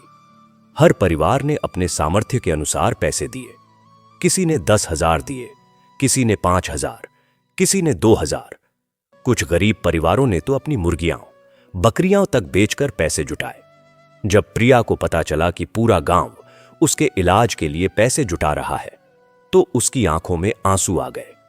उसने कहा, मैं तो एक साधारण सी औरत हूं, मैंने इतना बड़ा प्यार कैसे अर्जित कर लिया।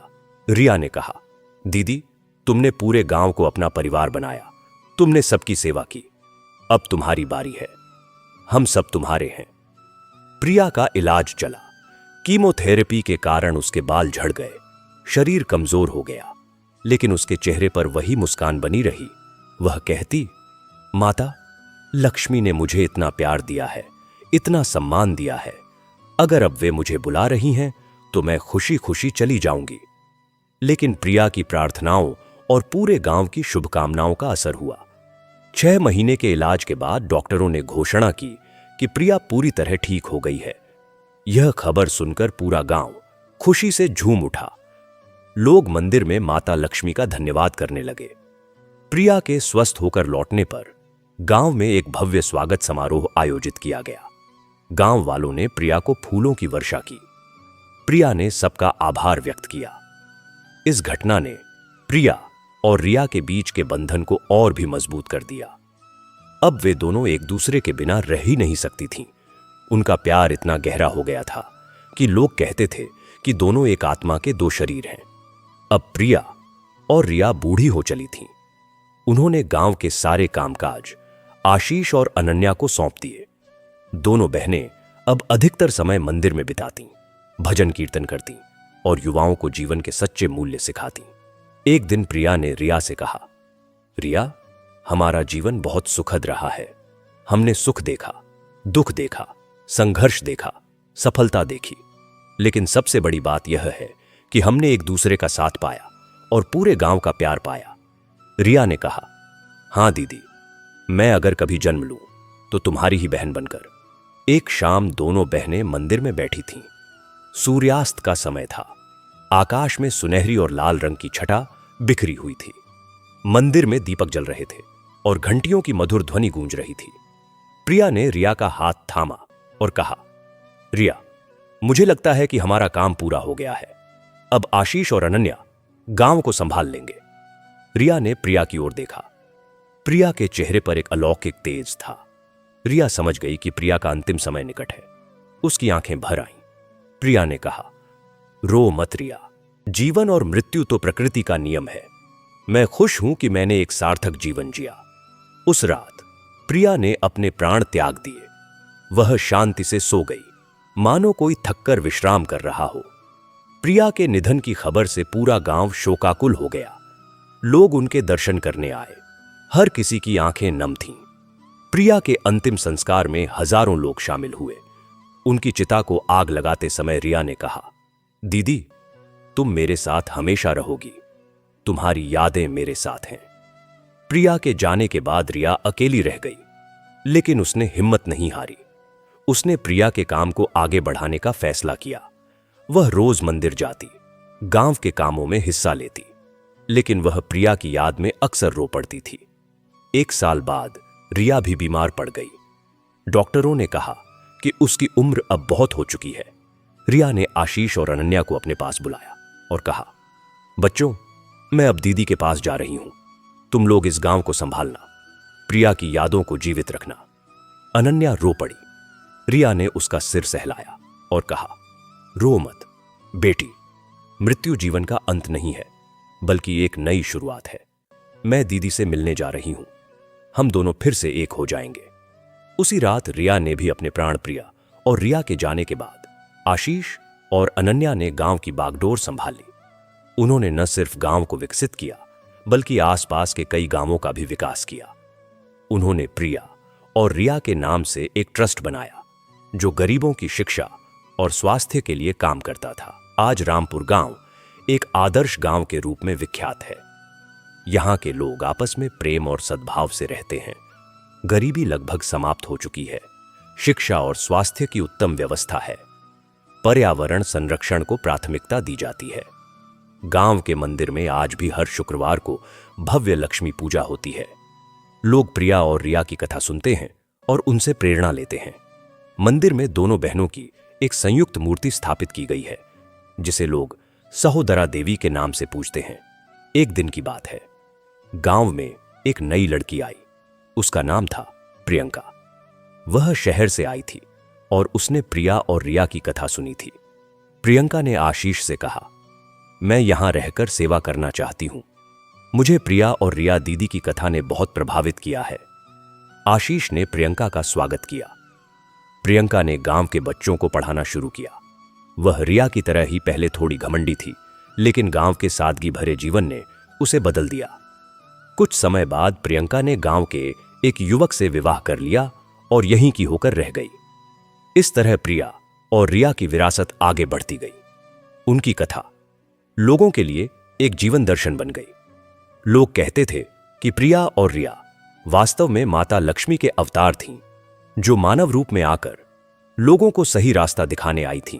प्रिया और रिया की मृत्यु के बाद का समय था। पूरा गांव एक तरह से शोक में डूबा हुआ था, मानो उसकी 2 आत्माएं, 2 स्तंभ ही टूट गए हों। लेकिन जैसे ही समय बीता, लोगों ने महसूस किया कि प्रिया और रिया की आत्माएं इस गांव से कभी गई ही नहीं हैं। वे हर पेड़ की पत्तियों की सरसराहट में, हर बच्चे की हंसी में, मंदिर की घंटियों की ध्वनि में और हर सुबह उगते सूरज की किरणों में बसी हुई है। उनकी विरासत ने गांव को एक जीवित, सांस लेती हुई शिक्षा में बदल दिया था। आशीष और अनन्या अब पूरी तरह परिपक्व हो चुके थे। उन्होंने न केवल गांव का दायित्व संभाला, बल्कि प्रिया और रिया के सपनों को और भी विस्तृत किया। उन्होंने प्रिया रिया सेवा ट्रस्ट की स्थापना की, जिसका उद्देश्य न केवल रामपुर बल्कि आसपास के 10 गांवों का समग्र विकास करना था। इस ट्रस्ट के माध्यम से शिक्षा, स्वास्थ्य, कृषि, महिला सशक्तिकरण और पर्यावरण संरक्षण के कार्यक्रम चलाए जाने लगे। एक दिन आशीष के मन में एक नया विचार आया। उसने देखा कि गांव की युवा पीढ़ी शिक्षा पूरी करने के बाद रोजगार की तलाश में शहरों की ओर पलायन कर रही है। उसने सोचा कि क्यों न गांव में ही ऐसे उद्योग स्थापित किए जाए जो न केवल युवाओं को रोजगार दें, बल्कि गांव के कच्चे माल का उपयोग करके उत्पाद बनाए। उसने रामपुर रूरल इनोवेशन सेंटर की स्थापना की। इस केंद्र में स्थानीय युवाओं को प्रशिक्षण दिया जाने लगा। कुछ युवाओं ने ऑर्गेनिक खेती शुरू की, कुछ ने फलों के प्रसंस्करण, जैम, जेली, अचार का काम शुरू किया, कुछ ने हस्तशिल्प और हैंडलूम टेक्सटाइल का काम शुरू किया। आशीष ने इन उत्पादों को बेचने के लिए एक ऑनलाइन प्लेटफॉर्म भी बनाया, जिसका नाम रखा प्रिया रिया ग्रामोदय। इस पहल ने गांव की अर्थव्यवस्था में क्रांति ला दी। अब युवाओं को शहर जाने की जरूरत नहीं थी। वे गांव में रहकर ही अच्छी आय अर्जित करने लगे। इससे न केवल गांव समृद्ध हुआ, बल्कि पारिवारिक बंधन भी मजबूत हुए, क्योंकि अब परिवार बिखरते नहीं थे। वहीं अनन्या ने अपने अस्पताल का विस्तार करके इसे प्रिया रिया आरोग्य धाम नाम दिया। अब यह एक 50 बिस्तरों वाला अस्पताल था, जिसमें एक छोटा लेकिन आधुनिक डायग्नोस्टिक सेंटर भी था। अनन्या ने गांव की कई लड़कियों को नर्सिंग और पैरामेडिकल कोर्स करवाए और उन्हें यहां नौकरी दी। उसने एक मोबाइल मेडिकल यूनिट भी शुरू की, जो आसपास के दुर्गम इलाकों और आदिवासी बस्तियों में जाकर मुफ्त इलाज और टीकाकरण करती थी। एक घटना ने अनन्या के जीवन को और भी गहरा बना दिया। एक बार मोबाइल मेडिकल यूनिट एक दूरस्थ पहाड़ी गांव में गई, जहां बारिश के कारण रास्ता बंद हो गया। यूनिट वहां फंस गई। अनन्या अपने स्टाफ के साथ वहीं थी। उन्होंने देखा कि गांव में एक महिला प्रसव पीड़ा में है और उसे तुरंत चिकित्सकीय सहायता की जरूरत है। अनन्या ने हिम्मत नहीं हारी। उसने मोबाइल यूनिट को ही एक अस्थायी प्रसूति कक्ष में बदल दिया। बिजली नहीं थी, इसलिए उन्होंने टॉर्च और लालटेन की रोशनी में काम किया। आधी रात को तेज बारिश और हवा के बीच अनन्या ने उस महिला का सफल प्रसूतिकरण किया और एक स्वस्थ बच्चे को जन्म दिलाया। जब सुबह हुई और बारिश रुकी, तो पूरा गांव अनन्या के पैरों में गिर गया। उन्होंने कहा, तुम हमारे लिए देवी हो। अनन्या ने मुस्कुराकर कहा, मैं देवी नहीं हूं, मैं तो बस प्रिया और रिया की बेटी हूं, जिन्होंने मुझे यह सब सिखाया। इधर प्रियंका, जो शहर से आई थी, ने गांव के बच्चों के लिए एक अनूठी पहल शुरू की। उसने देखा कि बच्चे पारंपरिक शिक्षा के साथ साथ अपनी सांस्कृतिक विरासत से दूर हो रहे हैं। उसने ग्रामीण कला एवं संस्कृति संरक्षण केंद्र शुरू किया। इस केंद्र में बच्चों को पारंपरिक गीत, नृत्य, लोक कथाएं, चित्रकला और शिल्पकला सिखाई जाती थी। सप्ताहांत में बुजुर्ग गांव वाले बच्चों को पुराने समय की कहानियां सुनाते, उन्हें अपने रीति रिवाजों और परंपराओं से जोड़ते। प्रियंका ने गांव के इतिहास को दर्ज करने का भी काम शुरू किया।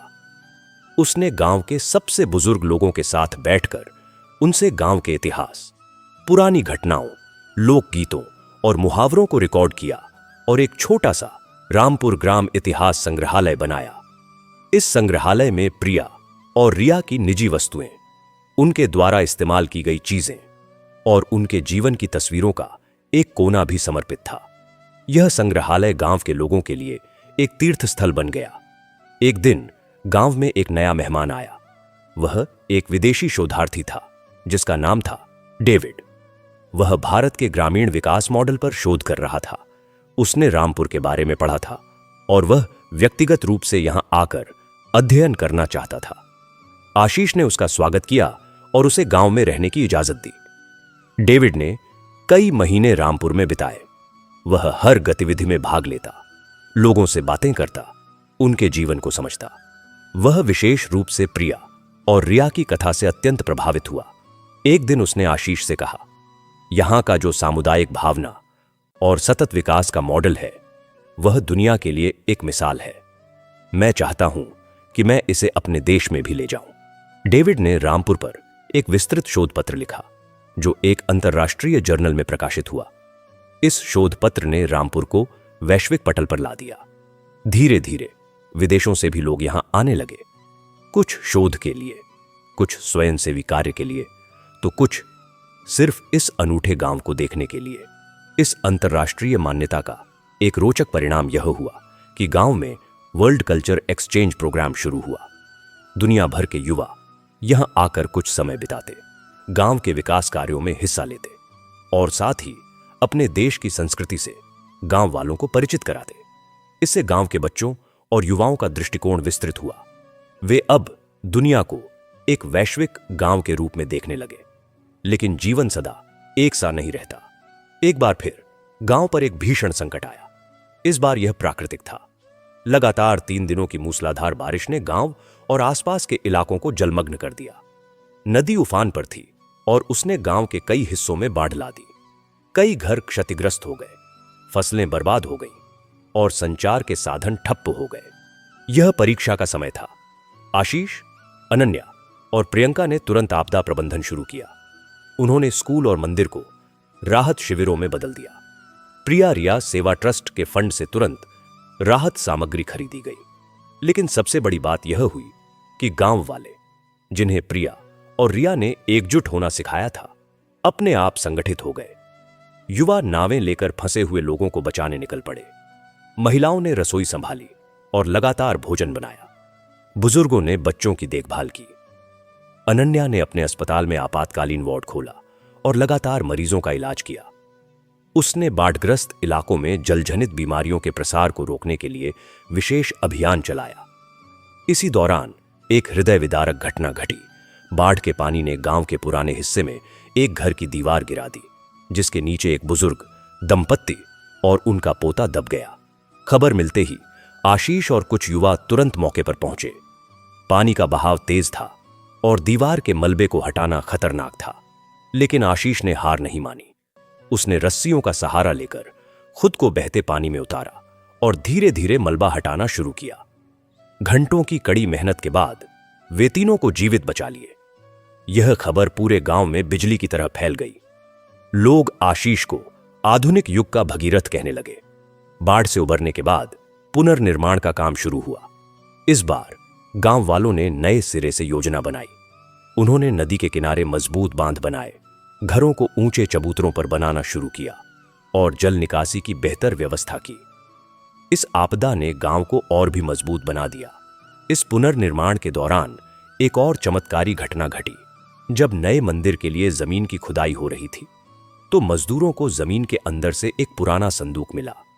संदूक को सावधानी से खोला गया तो उसमें कुछ पुराने पत्र, एक पुरानी लक्ष्मी जी की मूर्ति और एक हस्तलिखित पोथी मिली।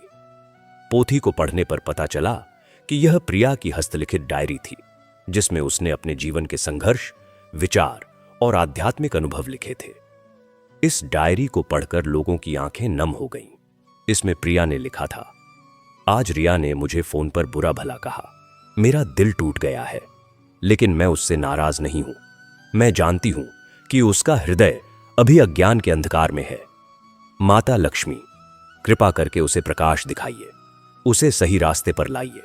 एक और जगह लिखा था, आज मुझे बैंक से 50,000 रुपये मिले। मैं नहीं जानती कि यह किसकी कृपा है, लेकिन मैं माता लक्ष्मी को धन्यवाद देती हूं। मैं यह पैसा अपनी दुकान के लिए लगाऊंगी और जो भी मुनाफा होगा उसका एक हिस्सा गरीबों की मदद के लिए अलग रखूंगी। इस डायरी को पाकर गांव वालों को लगा जैसे प्रिया एक बार फिर से उनके बीच आ गई है, उनसे बातें कर रही हैं। इस डायरी को संग्रहालय में एक विशेष स्थान पर रखा गया, जहां लोग आकर इसे देख सकते थे। इस घटना के बाद गांव में एक नई परंपरा शुरू हुई। हर वर्ष प्रिया और रिया की पुण्यतिथि पर गांव में सहोदरा उत्सव मनाया जाने लगा। यह उत्सव 1 सप्ताह चलता था। इसमें भजन कीर्तन, सामुदायिक भोज, सांस्कृतिक कार्यक्रम और सेवा कार्य शामिल थे। इस उत्सव में दूर दूर से लोग आते थे, जिनमें वे लोग भी शामिल थे जिनकी जिंदगी प्रिया और रिया की कथा ने बदली थी। एक बार इस उत्सव में एक विशेष मेहमान आए। वे थे एक बुजुर्ग महिला और उसका पुत्र। महिला ने बताया कि वह कई साल पहले रामपुर आई थी, जब वह गरीब और निराश थी। उसने प्रिया से मुलाकात की थी और प्रिया ने उसे आशीर्वाद दिया था और कुछ पैसे दिए थे, जिससे उसने एक छोटा सा काम शुरू किया था। आज वह एक सफल व्यवसायी है और उसका बेटा एक इंजीनियर है। उसने कहा, प्रिया, दीदी ने मुझे सिर्फ पैसे नहीं दिए, उन्होंने मुझे आत्मविश्वास दिया। उन्होंने कहा था कि मेहनत और ईमानदारी से काम करो, माता लक्ष्मी तुम्हारा साथ देंगी। और सचमुच ऐसा ही हुआ। ऐसे ही कई लोग अपनी कहानियां सुनाते। हर किसी की जुबान पर प्रिया और रिया का नाम था। यह उत्सव केवल एक स्मरणोत्सव नहीं रह गया था, बल्कि यह एक जीवित श्रद्धा और कृतज्ञता का प्रतीक बन गया था। समय के साथ आशीष और अनन्या ने भी अपने जीवन में नए पड़ाव देखे। आशीष ने प्रियंका से विवाह किया और अनन्या ने एक डॉक्टर से, जो उसके अस्पताल में काम करता था। दोनों के अपने अपने परिवार हुए। आशीष का एक बेटा हुआ, जिसका नाम उसने प्रियांश रखा, और अनन्या की एक बेटी हुई, जिसका नाम उसने रियाश्री रखा। इन नामों में प्रिया और रिया का नाम जीवित था। प्रियांश और रियाश्री बचपन से ही प्रिया और रिया की कथाएं सुनकर बड़े हुए। उनके लिए प्रिया और रिया कोई दूर की कहानी के पात्र नहीं थे, बल्कि वे उनकी परदादी थीं, जिनकी आत्मा हर जगह बसी हुई थी। दोनों बच्चों ने भी सेवा और समर्पण का पाठ सीखा। प्रियांश ने पर्यावरण इंजीनियरिंग की पढ़ाई की और रियाश्री ने सामुदायिक चिकित्सा, कम्युनिटी मेडिसिन में विशेषज्ञता हासिल की। जब प्रियांश बड़ा हुआ तो उसने गांव में ग्रीन रामपुर प्रोजेक्ट शुरू किया। इस प्रोजेक्ट के तहत उसने गांव को पूरी तरह कार्बन न्यूट्रल बनाने का लक्ष्य रखा। सौर ऊर्जा के अलावा उसने बायोगैस संयंत्र लगाए, वाटर हार्वेस्टिंग की व्यवस्था को और विकसित किया और गांव के चारों ओर ऑक्सीजन वन लगाया। उसने गांव के कचरे को प्रबंधित करने के लिए एक वेस्ट टू वेल्थ प्लांट भी स्थापित किया, जहां कचरे से खाद बनाई जाती थी। रियाश्री ने प्रिवेंटिव हेल्थ केयर मॉडल पर काम किया। उसने गांव के हर नागरिक का स्वास्थ्य रिकॉर्ड डिजिटल तरीके से तैयार किया, नियमित स्वास्थ्य जांच शिविर लगाए। उसने मानसिक स्वास्थ्य पर भी ध्यान दिया और गांव में एक मनोवैज्ञानिक परामर्श केंद्र शुरू किया, जहां लोग बिना झिझक अपनी मानसिक समस्याओं के बारे में बात कर सकते थे। एक दिन गांव को एक बड़े पुरस्कार के लिए चुना गया, ग्लोबल ग्रीन विलेज अवार्ड, जो पर्यावरण संरक्षण और सतत विकास में उत्कृष्ट योगदान के लिए दिया जाता था। यह पुरस्कार स्वीडन में आयोजित एक समारोह में दिया जाना था। गांव की तरफ से प्रियांश और रियाश्री को यह पुरस्कार लेने के लिए भेजा गया। विदेश में जब प्रियांश ने अपना भाषण दिया तो उसने प्रिया और रिया की पूरी कथा सुनाई। उसने बताया कि कैसे दो बहनों के प्रेम और सेवा ने एक पूरे गांव का भाग्य बदल दिया। उसने कहा, यह पुरस्कार हमारे गांव के लिए नहीं है, बल्कि उन दो साधारण महिलाओं के लिए है, जिन्होंने असाधारण संकल्प के साथ अपने जीवन को सेवा के लिए समर्पित कर दिया। वे हमारी प्रेरणा है, हमारी आत्मा है। प्रियांश और रियाश्री जब पुरस्कार लेकर गांव लौटे तो पूरा गांव उनका स्वागत करने के लिए इकट्ठा था। उस दिन गांव में ऐसा लग रहा था मानो प्रिया और रिया स्वयं आकर खड़ी हो गई हों। लोगों ने महसूस किया कि यह पुरस्कार उन दोनों को समर्पित है। अब रामपुर केवल एक गांव नहीं रह गया था, यह एक आंदोलन बन गया था। देश के विभिन्न हिस्सों से लोग यहां आते, यहां के मॉडल को समझते और फिर अपने अपने गांवों में इसे लागू करते। आशीष और अनन्या ने एक ग्राम विकास मार्गदर्शिका भी तैयार की, जिसमें हर चरण का विस्तृत विवरण था। प्रिया और रिया की कथा अब पुस्तकों में छपने लगी थी, डॉक्यूमेंट्री बनने लगी थी। लेकिन सबसे सुंदर बात यह थी कि यह कथा लोकगीतों और लोकनाट्यों में ढल गई थी। गांव के कलाकार इस कथा को नाटक के रूप में प्रस्तुत करते, जिसे देखने दूर दूर से लोग आते थे। एक बार एक बड़े शहर के एक प्रसिद्ध नाट्य निर्देशक ने इस कथा पर एक नाटक तैयार किया। इस नाटक का प्रीमियर शहर के बड़े सभागार में हुआ। आशीष, अनन्या, प्रियांश और रियाश्री को विशेष अतिथि के रूप में आमंत्रित किया गया। नाटक के अंत में जब सारे कलाकारों ने प्रिया और रिया की भूमिका निभाने वाली कलाकारों को स्टेज पर खड़ा किया तो पूरा सभागार तालियों से गूंज उठा। लोगों की आंखों में आंसू थे उस दिन आशीष ने महसूस किया कि उनकी माताएं अमर हो गई हैं। वे केवल उनकी माताएं नहीं रहीं, बल्कि वे एक विचार बन गईं, एक आदर्श बन गईं, जो सदियों तक लोगों का मार्गदर्शन करती रहेंगी। वर्षों बीत गए। आशीष और अनन्या अब दादा दादी बन चुके थे। प्रियांश और रियाश्री ने गांव की बागडोर संभाल ली थी।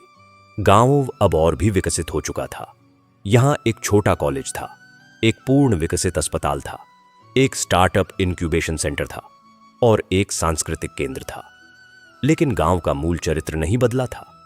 अभी भी हर शुक्रवार को मंदिर में भव्य पूजा होती थी। अभी भी लोग एक दूसरे के सुख दुख में साथ खड़े होते थे। अभी भी बच्चों को प्रिया और रिया की कथा सुनाई जाती थी। एक दिन बहुत बूढ़े हो चुके आशीष ने अपने पोते प्रियांश के बेटे को गोद में बिठाया। बच्चे ने पूछा, दादाजी, प्रिया और रिया कौन थीं? आशीष ने उसे गले लगाया और कहा, वे कोई नहीं थीं बेटा, वे सब कुछ थीं। वे प्रेम थीं, वे सेवा थीं, वे त्याग थीं, वे आस्था थीं। वे दो बहनें थीं जिन्होंने हमें सिखाया कि असली धन पैसा नहीं बल्कि मानवता है। बच्चे ने कहा, मैं भी उनकी तरह बनना चाहता हूं। आशीष की आंखों में आंसू आ गए। उसने कहा, तुम बन जाओगे बेटा, क्योंकि तुम उन्हीं का खून हो और यह गांव उन्हीं की आत्मा है। उस शाम जब सूरज डूब रहा था, आशीष मंदिर के बाहर बैठा था। उसे लगा जैसे प्रिया और रिया दोनों उसके सामने बैठी हैं, मुस्कुरा रही हैं। उसने आंखें बंद की और उन्हें प्रणाम किया। गांव की हवा में अब भी वही पवित्रता थी, वही शांति थी जो प्रिया और रिया के समय में थी। मगर अब उसमें एक नया विस्तार जुड़ गया था। आशीष और अनन्या अब पूरी तरह वृद्धावस्था की दहलीज पर थे। उनके बाल सफेद हो चुके थे, चेहरे पर झुर्रियां थीं, लेकिन आंखों में वही चमक, वही दिव्य तेज था जो उनकी माताओं की आंखों में दिखता था। वे अब सक्रिय कार्य से विराम ले चुके थे, लेकिन उनकी उपस्थिति ही पूरे गांव के लिए एक मार्गदर्शक स्तंभ थी। अब गांव की कमान पूरी तरह प्रियांश और रियाश्री के हाथों में थी। प्रियांश का बेटा जिसका नाम था प्रियम और रियाश्री की बेटी जिसका नाम था रितिका अब युवावस्था में थे। दोनों ने अपने पितामह और पितामही से शिक्षा पाई थी, लेकिन उनकी शिक्षा केवल स्कूल कॉलेज तक सीमित नहीं थी। उन्हें गांव के खेतों में हल चलाना सिखाया गया, मंदिर में पूजा पाठ करना सिखाया गया, बुजुर्गों की सेवा करना सिखाया गया और सबसे बढ़कर सुनना सिखाया गया। पेड़ों की सरसराहट सुनना, नदी के बहाव की आवाज सुनना और लोगों के मन की अनकही पीड़ा सुनना। प्रियम और रितिका में एक अद्भुत सामंजस्य था, ठीक वैसा ही जैसा प्रिया और रिया में बाद के वर्षों में आया था। वे एक दूसरे के पूरक थे। प्रियम की रुचि प्रौद्योगिकी और नवाचार में थी, जबकि रितिका की रुचि कला, संस्कृति और शिक्षा में। लेकिन दोनों का लक्ष्य एक था, गांव को और भी बेहतर बनाना और प्रिया रिया के सपनों को नई ऊंचाइयों पर ले जाना। एक दिन प्रियम के मन में एक विचार आया। उसने देखा कि गांव के बुजुर्गों के पास जीवन का एक अमूल्य खजाना है, अनुभव। लेकिन यह खजाना लिखित रूप में नहीं है और समय के साथ यह धीरे धीरे विलुप्त हो रहा है। उसने ओरल हिस्ट्री प्रोजेक्ट शुरू किया। इस प्रोजेक्ट के तहत उसने गांव के हर बुजुर्ग का विस्तृत साक्षात्कार लिया, उनके जीवन के अनुभवों, पुरानी कहानियों, लोकगीतों, घरेलू नुस्खों और पारंपरिक ज्ञान को रिकॉर्ड किया। इन सभी रिकॉर्डिंग को उसने एक डिजिटल लाइब्रेरी में संगठित किया, जिसे रामपुर ज्ञानकोश नाम दिया गया। इस ज्ञानकोश तक दुनिया का कोई भी व्यक्ति इंटरनेट के माध्यम से पहुंच सकता था। इस प्रोजेक्ट ने एक अप्रत्याशित दिशा ली। जब प्रियम ने गांव के सबसे बुजुर्ग व्यक्ति, एक 102 वर्षीय बाबा सोमनाथ से बातचीत की, तो उन्होंने एक ऐसी कथा सुनाई जिससे प्रिया और रिया के जीवन का एक नया, अब तक अज्ञात पहलू सामने आया। बाबा सोमनाथ ने बताया, बेटा, प्रिया और रिया तुम सबके लिए देवी जैसी हैं, लेकिन उनका जीवन हमेशा से इतना आसान नहीं था। एक समय था जब प्रिया ने अपनी बेटी आशा को खोने का सामना किया था। यह सुनकर प्रियम चौंक गया। उसे तो यही पता था कि आशा, उसकी दादी अनन्या की मां, का देहांत बुढ़ापे में हुआ था। बाबा सोमनाथ ने आगे कहा, नहीं बेटा, मैं आशा के बारे में नहीं बोल रहा। प्रिया की पहली संतान एक बेटा था जिसका नाम था श्रीधर। वह बहुत ही तेजस्वी बालक था, लेकिन महज 5 साल की उम्र में ही उसे तेज बुखार हो गया। उस समय गांव में डॉक्टर नहीं थे, दवा नहीं थी। प्रिया और विनय ने हर संभव कोशिश की, लेकिन वह बच्चा नहीं बच सका। बाबा सोमनाथ की आंखें नम हो गईं। प्रिया को इससे गहरा सदमा लगा। वह महीनों तक मौन रही, किसी से बात नहीं की। लेकिन फिर एक रात लक्ष्मी मंदिर में उसने एक अनुभव किया। उसने बताया था कि माता लक्ष्मी ने उसे दर्शन दिए और कहा, प्रिया, तेरा बेटा मेरे पास है। वह सुरक्षित और सुखी है। तू शोक मत कर। तेरे पास और भी बच्चे आएंगे और तुझे उन सब का पालन पोषण करना है। तेरी सेवा से मैं प्रसन्न हूं। इसके बाद ही प्रिया ने फिर से जीवन में रुचि ली और फिर अनन्या का जन्म हुआ। यह कथा सुनकर प्रियम का हृदय भर आया। उसे एहसास हुआ कि प्रिया की ताकत केवल उनके सुखों में नहीं, बल्कि उनके दुखों को सहने और उन्हें आस्था में बदल देने की क्षमता में थी। उसने यह कथा रिकॉर्ड की और रामपुर ज्ञानकोश में जोड़ दी। इधर रितिका ने गांव के बच्चों के लिए एक अनोखी पहल शुरू की। उसने देखा कि बच्चे किताबी शिक्षा तो ले रहे हैं, लेकिन उनका प्रकृति से सीधा संबंध कमजोर हो रहा है। उसने प्रकृति विद्यालय की स्थापना की। यह एक ऐसा स्कूल था जहां कक्षाएं पेड़ों के नीचे, नदी के किनारे, खेतों की मेड़ पर लगती थीं। बच्चों को पौधों की पहचान, पक्षियों की बोली, मौसम के बदलाव और प्राकृतिक संसाधनों के संरक्षण का व्यावहारिक ज्ञान दिया जाता था। उन्हें खेती के पारंपरिक तरीके भी सिखाए जाते थे। रितिका ने बच्चों को प्रिया और रिया की कथा को नाटक के रूप में प्रस्तुत करना भी सिखाया। बच्चे स्वयं प्रिया और रिया का पात्र निभाते और इस प्रक्रिया में वे उनके गुणों को आत्मसात करते चले जाते। एक बार इस नाटक को देखने एक विदेशी शिक्षाविद आए। वे इतने प्रभावित हुए कि उन्होंने रितिका को अपने देश में आमंत्रित किया ताकि वह वहां के शिक्षकों को इस शिक्षण पद्धति के बारे में प्रशिक्षित कर सके। रितिका ने यह आमंत्रण स्वीकार किया और 3 महीने के लिए विदेश गई। वहां उसने भारतीय गुरुकुल शिक्षा पद्धति और प्रकृति आधारित शिक्षा पर कार्यशालाएं आयोजित की। उसके व्याख्यानों ने वहां के शिक्षा जगत में हलचल मचा दी। कई स्कूलों ने अपने पाठ्यक्रम में प्रकृति विद्यालय के सिद्धांतों को शामिल करना शुरू कर दिया। जब रितिका विदेश से लौटी तो वह अकेली नहीं थी। उसके साथ कई विदेशी युवा स्वयंसेवक भी आए जो रामपुर में रहकर शिक्षा, कृषि और स्वास्थ्य के क्षेत्र में काम करना चाहते थे। इन स्वयंसेवकों ने गांव में एक अंतर्राष्ट्रीय सांस्कृतिक केंद्र स्थापित किया जहां विभिन्न देशों की कला, संगीत, भाषा और खानपान की जानकारी दी जाती थी। इससे गांव के युवाओं का वैश्विक दृष्टिकोण और विकसित हुआ। इसी बीच गांव को एक नई चुनौती का सामना करना पड़ा। आसपास के एक बड़े शहर से एक बहुराष्ट्रीय कंपनी ने गांव के पास की पहाड़ियों में खनन का प्रस्ताव रखा। कंपनी ने सरकार से अनुमति ले ली थी और वह काम शुरू करने वाली थी। इस खनन से गांव का पर्यावरण बुरी तरह प्रभावित होता, पानी के स्रोत दूषित होते और हवा में प्रदूषण फैलता। यह खबर मिलते ही पूरा गांव सक्रिय हो गया। प्रियम और रितिका ने इस मुद्दे को कानूनी और सामाजिक दोनों स्तरों पर उठाने का फैसला किया। प्रियम ने पर्यावरण विशेषज्ञों से संपर्क किया और एक विस्तृत रिपोर्ट तैयार की जिसमें दिखाया गया कि खनन से कैसे पूरे क्षेत्र का पारिस्थितिकी तंत्र बर्बाद हो जाएगा। रितिका ने स्थानीय कलाकारों और बच्चों के साथ मिलकर एक जागरूकता अभियान चलाया। उन्होंने नुक्कड़ नाटक, पोस्टर और सोशल मीडिया के माध्यम से लोगों को जागरूक किया, लेकिन कंपनी ताकतवर थी। उसने गांव के कुछ लोगों को लालच देकर अपने पक्ष में कर लिया। उन लोगों ने तर्क दिया कि खनन से रोजगार के अवसर पैदा होंगे और गांव की आर्थिक स्थिति सुधरेगी।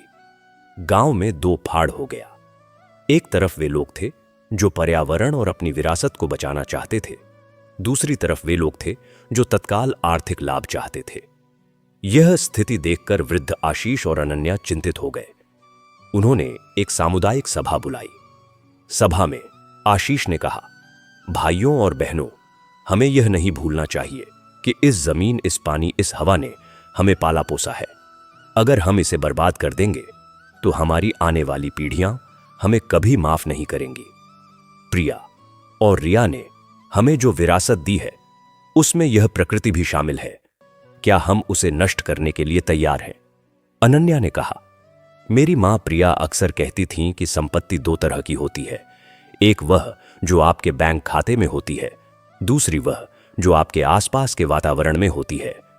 पहली संपत्ति एक दिन खत्म हो सकती है, लेकिन दूसरी संपत्ति अगर सुरक्षित रहे तो वह हमेशा हमें और हमारी संतानों को पोषित करती रहेगी। इस सभा का प्रभाव हुआ। गांव के अधिकांश लोग एकजुट हो गए। उन्होंने खनन का विरोध करने का फैसला किया। प्रियम ने इस मुद्दे को राष्ट्रीय मीडिया तक पहुंचाया। कई पर्यावरणविद और सामाजिक कार्यकर्ता रामपुर पहुंचे और आंदोलन को समर्थन दिया। मामला कोर्ट तक पहुंचा। कोर्ट की कार्यवाही के दौरान एक चमत्कारिक घटना घटी। जब कंपनी के वकील अपने पक्ष में तर्क दे रहे थे, तभी अचानक कोर्टरूम की खिड़की से एक जोड़ी सफेद कबूतर अंदर आई और जज की मेज पर जा बैठी। कबूतरों के गले में छोटे छोटे लाल रिबन बंधे हुए थे। यह दृश्य इतना अप्रत्याशित और मार्मिक था कि पूरा कोर्टरूम स्तब्ध रह गया। जज महोदय, जो स्वयं प्रकृति प्रेमी थे, ने इसे एक संकेत माना। उन्होंने कहा, प्रकृति स्वयं इस मामले में हस्तक्षेप कर रही है। अंततः कोर्ट ने खनन की अनुमति रद्द कर दी और गांव के आसपास के क्षेत्र को पारिस्थितिकी संवेदनशील क्षेत्र घोषित कर दिया। यह गांव के लिए एक ऐतिहासिक जीत थी। इस जीत ने न केवल गांव को बचाया, बल्कि पूरे क्षेत्र के लिए एक मिसाल कायम की। इस संघर्ष के बाद गांव की एकजुटता और मजबूत हुई। उन लोगों को भी अपनी गलती का एहसास हुआ जो कंपनी के पक्ष में थे, और वे वापस समुदाय में शामिल हो गए। गांव ने मिलकर एक प्रकृति संरक्षण समिति बनाई, जिसका काम गांव के पर्यावरण की निगरानी और संरक्षण करना था।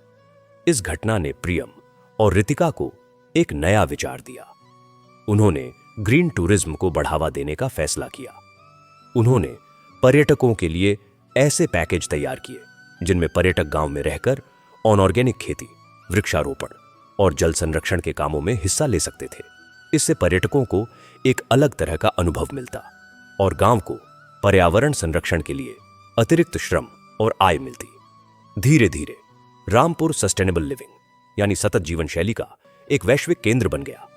दुनिया भर के शोधार्थी, छात्र और पर्यावरण प्रेमी यहां आते थे। गांव ने अपने अनुभवों को साझा करने के लिए एक वार्षिक सम्मेलन शुरू किया, रामपुर सस्टेनेबिलिटी समिट। इस सम्मेलन में दुनिया भर के विशेषज्ञ हिस्सा लेते थे। एक बार इस सम्मेलन में एक प्रसिद्ध वैज्ञानिक ने कहा, रामपुर ने साबित कर दिया है कि विकास और पर्यावरण संरक्षण एक साथ चल सकते हैं। यहां का मॉडल दुनिया के लिए एक मार्गदर्शक है। इस सफलता के बीच एक दुखद घटना हुई। आशीष, जो अब 90 वर्ष के हो चुके थे, बीमार पड़ गए। डॉक्टरों ने कहा कि यह उम्र का सामान्य क्षय है। आशीष ने अपने अंतिम दिनों में प्रियम और रितिका को अपने पास बुलाया। उसने कहा, बच्चों, मैं अब शायद ज्यादा दिन नहीं रहूंगा, लेकिन मुझे कोई डर नहीं है, कोई अफसोस नहीं है। मैंने एक सार्थक जीवन जिया। मेरी केवल एक इच्छा है। मैं चाहता हूं कि तुम लोग इस गांव को और भी ऊंचाइयों पर ले जाओ, लेकिन कभी भी इसकी आत्मा, इसकी सादगी और इसकी मानवता को न खोने दो। प्रियम ने आंसू पोंछते हुए कहा, दादाजी, हम वादा करते हैं। आशीष ने मुस्कुराते हुए कहा, और एक बात, जब मेरा समय आए तो मुझे उसी जगह दफनाना जहां प्रिया दादी और रिया दादी की समाधि है। मैं चाहता हूं कि मैं भी उनके पास रहूं। कुछ दिनों बाद एक शांत शाम को आशीष ने अपने प्राण त्याग दिए। उसकी मृत्यु उतनी ही शांतिपूर्ण थी जितना उसका जीवन था। पूरा गांव शोकाकुल हो गया। आशीष को प्रिया और रिया की समाधि के पास ही दफनाया गया। उनकी समाधि पर एक सादा पत्थर रखा गया, जिस पर लिखा था, एक सच्चे पुत्र, एक सच्चे नेता और एक सच्चे मानव, आशीष, जिन्होंने अपनी माताओं के सपनों को साकार किया। आशीष के जाने के बाद अनन्या और भी अकेली हो गई, लेकिन उन्होंने हिम्मत नहीं हारी। वह अब भी रोज सुबह मंदिर जाती, बच्चों को कहानियां सुनाती। एक दिन उन्होंने प्रियम और रितिका से कहा, मैं एक सपना देखती हूं।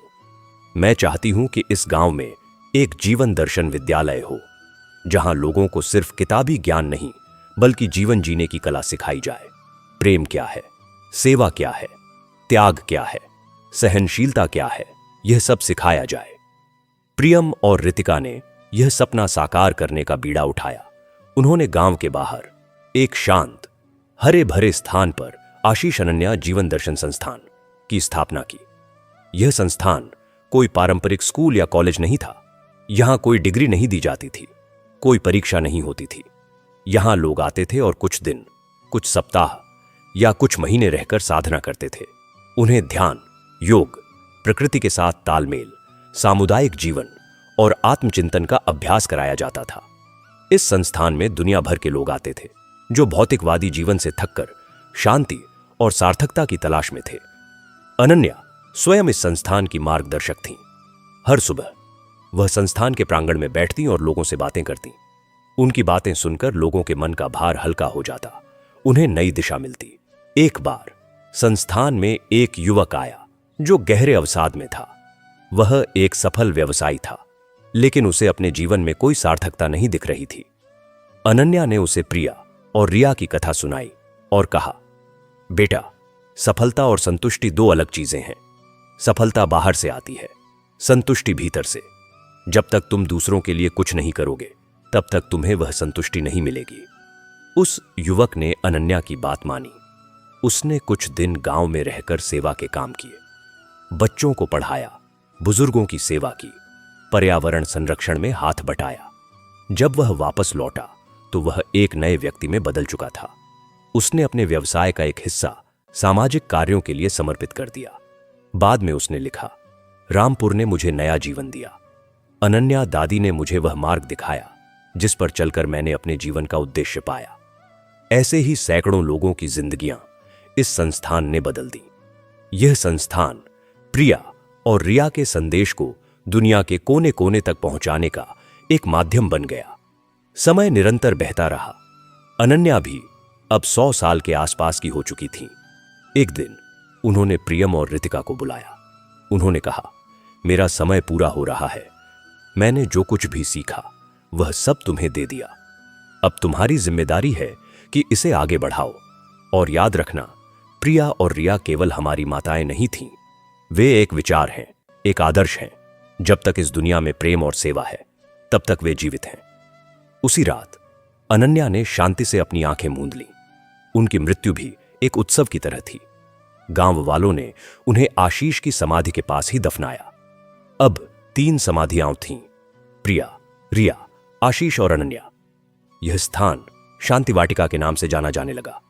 लोग यहां आकर प्रार्थना करते, ध्यान करते और उन 4 आत्माओं से प्रेरणा लेते। अब पूरी जिम्मेदारी प्रियम और रितिका पर थी। वे अब भी युवा थे, लेकिन उनके कंधों पर एक विरासत का भार था। लेकिन उन्होंने हिम्मत नहीं हारी। उन्होंने गांव के विकास को नई दिशा दी। प्रियम ने प्रौद्योगिकी के क्षेत्र में नए प्रयोग किए। उसने स्मार्ट विलेज प्रोजेक्ट शुरू किया, लेकिन इसका मतलब केवल इंटरनेट और डिजिटल सुविधाएं नहीं थीं। उसने एक ऐसा सिस्टम विकसित किया जिसमें गांव का हर नागरिक अपनी जरूरतों, सुझावों और शिकायतों को एक डिजिटल प्लेटफॉर्म पर साझा कर सकता था। इससे प्रशासनिक कामकाज पारदर्शी और कुशल हुआ। उसने गांव में इनोवेशन हब भी स्थापित किया, जहां युवा अपने नवाचारी विचारों पर काम कर सकते थे। रितिका ने शिक्षा और संस्कृति के क्षेत्र में नए आयाम स्थापित किए। उसने वर्चुअल गुरुकुल शुरू किया, जहां दुनिया भर के बच्चे ऑनलाइन कक्षाओं के माध्यम से भारतीय संस्कृति, दर्शन, योग और प्राकृतिक चिकित्सा सीख सकते थे।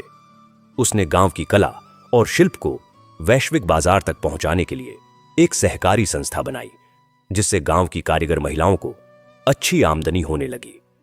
एक दिन प्रियम और रितिका को एक पत्र मिला। पत्र संयुक्त राष्ट्र संघ की ओर से था।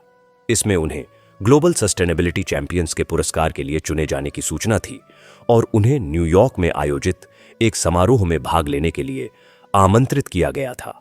यह एक बहुत बड़ा सम्मान था। प्रियम और रितिका ने यह आमंत्रण स्वीकार किया। न्यूयॉर्क में जब उन्हें पुरस्कार मिला तो प्रियम ने अपने स्वीकार भाषण में कहा, यह पुरस्कार हमारे लिए नहीं है, यह उन 4 आत्माओं के लिए है जो आज हमारे साथ नहीं है, लेकिन जिनकी आत्मा इस पुरस्कार की हर किरण में बसी हुई है। प्रिया, रिया, आशीष और अनन्या, यह उनकी जीत है। उन्होंने हमें सिखाया कि सच्चा विकास वह है जो मनुष्य और प्रकृति के बीच सामंजस्य स्थापित करे। रितिका ने कहा, हमारा गांव एक सबूत है कि पुराने मूल्य और नई तकनीक एक साथ चल सकते हैं। हमारी शक्ति हमारी एकजुटता में है, हमारी जड़ों में है और उन आदर्शों में है जो हमारे पूर्वजों ने हमें दिए हैं। उनके भाषण ने पूरे सभागार को मंत्रमुग्ध कर दिया। लोगों ने खड़े होकर तालियां बजाईं। अगले दिन दुनिया भर के अखबारों में रामपुर गांव और प्रिया रिया की कथा की चर्चा थी। जब प्रियम और रितिका गांव लौटे तो पूरा गांव उनका स्वागत करने के लिए इकट्ठा था। लेकिन उन्होंने कहा, यह सम्मान हम सबका है, हम सब ने मिलकर यह मुकाम हासिल किया है। अब रामपुर एक आदर्श बन चुका था। यहां का मॉडल दुनिया भर के कई देशों में लागू किया जा रहा था। प्रियम और रितिका को दुनिया भर से बुलावे आने लगे कि वे आकर अपने अनुभव साझा करें। लेकिन उन्होंने हमेशा अपनी जड़ों को नहीं भुलाया। वे जहां भी जाते प्रिया और रिया की कथा सुनाते और इस कथा ने दुनिया भर के लोगों के दिलों को छू लिया। एक बार एक बहुत बड़े शहर में एक धनाढ्य उद्योगपति ने प्रियम से पूछा, आपके गांव की सफलता का रहस्य क्या है? प्रियम ने मुस्कुराकर जवाब दिया, रहस्य कोई नहीं है सर, बस दो बहनों ने एक दूसरे से प्रेम किया और उस प्रेम ने पूरे गांव को बदल दिया। हमने बस उनके मार्ग पर चलना जारी रखा। उद्योगपति ने कहा, लेकिन यह तो बहुत सरल है। प्रियम ने कहा, जी, सच्चाई हमेशा सरल होती है, लेकिन उस पर अमल करना कठिन होता है। वर्षों बीतते गए। प्रियम और रितिका के बच्चे बड़े हो गए। उन्होंने भी अपने माता पिता और पूर्वजों के मार्ग पर चलना जारी रखा। गांव अब एक जीवित परंपरा बन चुका था, जहां हर पीढ़ी अपने से पहली पीढ़ी के अनुभवों को संजोकर रखती थी और उसमें नया जोड़ती थी। एक दिन गांव के संग्रहालय में एक नया खंड जोड़ा गया, कालचक्र। इस खंड में प्रिया और रिया से लेकर प्रियम और रितिका तक की पूरी यात्रा को चित्रों, वीडियो और वस्तुओं के माध्यम से प्रस्तुत किया गया था। इस खंड के उद्घाटन पर प्रियम ने कहा, यह संग्रहालय हमारी स्मृतियों का घर नहीं है, यह हमारे भविष्य का आधार है। यहां आकर हर कोई यह सीख सकता है कि कैसे प्रेम, सेवा और दृढ़ संकल्प एक साधारण गांव को एक असाधारण उदाहरण में बदल सकते हैं। और इस तरह प्रिया और रिया की कथा न केवल जीवित रही, बल्कि फली फूली फैली और दुनिया भर में फैल गई। यह कथा अब किसी एक गांव, एक परिवार या दो बहनों की नहीं रह गई थी। यह मानवता की कथा बन गई थी।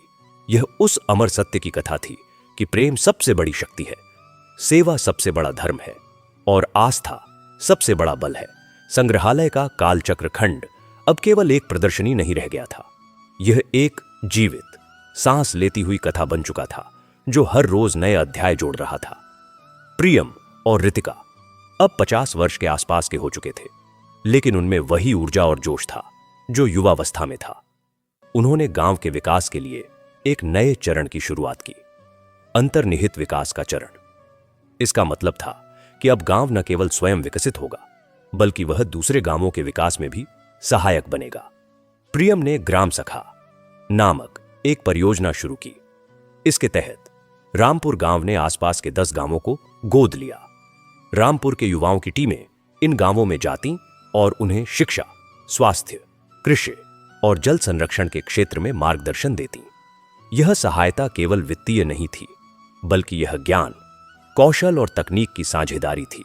धीरे धीरे ये 10 गांव भी रामपुर की तरह विकसित होने लगे। उन्होंने भी अपने अपने प्रिया रिया पैदा किए, ऐसे लोग जो समर्पण और सेवा के मार्ग पर चल पड़े। इनमें से एक गांव था नीमगांव। नीमगांव में एक युवक था, सुरेश। सुरेश बचपन में ही अपने माता पिता को खो चुका था और वह अपने दादा दादी के साथ रहता था। वह बहुत गरीब था, लेकिन उसमें पढ़ने लिखने की बहुत ललक थी। जब रामपुर की टीम नीमगांव पहुंची तो सुरेश ने उनसे मदद मांगी। प्रियम ने सुरेश को रामपुर लाने और उसे अच्छी शिक्षा दिलाने का फैसला किया। सुरेश रामपुर आया और यहां के स्कूल में दाखिला लिया। वह बहुत मेहनती था।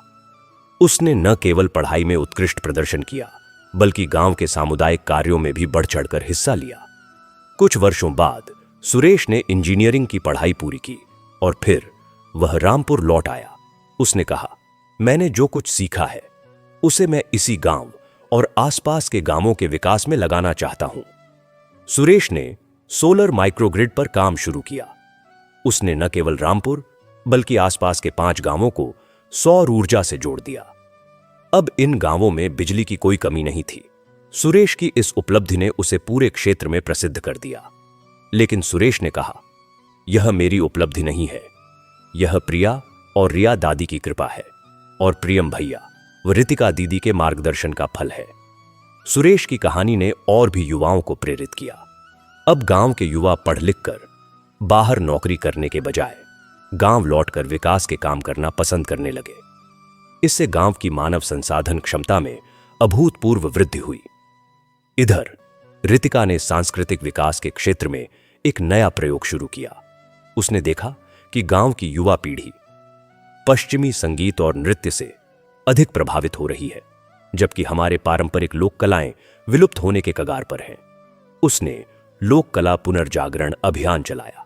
इस अभियान के तहत गांव के बुजुर्ग कलाकारों को युवाओं को प्रशिक्षण देने के लिए प्रोत्साहित किया गया। लोक गायकी, लोक नृत्य, लोक वाद्य और लोक चित्रकारी जैसी विधाओं को पुनर्जीवित किया गया। रितिका ने एक वार्षिक लोक उत्सव शुरू किया, जिसमें देश भर के लोक कलाकार भाग लेते थे। यह उत्सव इतना लोकप्रिय हुआ कि देश विदेश से हजारों पर्यटक इसे देखने आने लगे। इस उत्सव ने न केवल लोक कलाओं को बचाया, बल्कि गांव के लिए एक बड़ा आर्थिक स्रोत भी बन गया। गांव के कलाकारों को अपनी कला के लिए सम्मान और आमदनी दोनों मिलने लगी। एक बार इस उत्सव में एक विशेष मेहमान आए। पद्मश्री से सम्मानित एक वृद्ध लोक गायक पंडित हरिहरनाथ। उन्होंने उत्सव में अपना गायन प्रस्तुत किया और फिर कहा, मैंने पूरे देश में कई उत्सव देखे हैं, लेकिन रामपुर का यह उत्सव अनूठा है। यहां कला के साथ साथ आत्मा भी बोलती है। यहां प्रिया और रिया की आत्मा हर लोकगीत में, हर नृत्य की थिरकन में महसूस होती है। पंडित हरिहरनाथ इतने प्रभावित हुए कि उन्होंने अपने जीवन के अंतिम वर्ष रामपुर में बिताने का फैसला किया। वे यहां आकर बस गए और गांव के बच्चों को संगीत सिखाने लगे। उन्होंने कहा, मैंने अपना पूरा जीवन संगीत को समर्पित किया है, लेकिन अब मुझे एहसास हुआ है कि असली संगीत तो सेवा और प्रेम का है, और यह संगीत रामपुर में हर कहीं बजता है। पंडित जी के आगमन से गांव की सांस्कृतिक गतिविधियों को एक नया आयाम मिला। उन्होंने प्रिया और रिया की कथा पर आधारित एक लोक ओपेरा तैयार किया, जिसे गांव के कलाकारों ने मिलकर प्रस्तुत किया।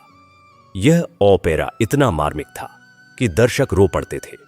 इसी बीच गांव के स्वास्थ्य क्षेत्र में एक नया मोड़ आया। रितिका की बेटी डॉ आर्या, जो अब आशीष अनन्या जीवन दर्शन संस्थान से जुड़ी हुई थी, ने आयुर्वेद और आधुनिक चिकित्सा एकीकरण परियोजना शुरू की। उसने गांव के अस्पताल में एक आयुर्वेदिक विंग स्थापित किया, जहां रोगियों का पारंपरिक और आधुनिक दोनों तरीकों से इलाज किया जाता था। डॉ आर्या ने देखा कि आजकल लोगों में गैर संचारी रोगों, मधुमेह, उच्च रक्तचाप, हृदय रोग की समस्या बढ़ रही है। उसने जीवन शैली संशोधन केंद्र की स्थापना की, जहां लोगों को योग, प्राणायाम, आयुर्वेदिक आहार और तनाव प्रबंधन की शिक्षा दी जाती थी। इस केंद्र ने सैकड़ों लोगों के जीवन में सकारात्मक बदलाव लाए। एक मरीज जो मधुमेह और उच्च रक्तचाप से पीड़ित था, 3 महीने इस केंद्र में रहने के बाद पूरी तरह से ठीक हो गया।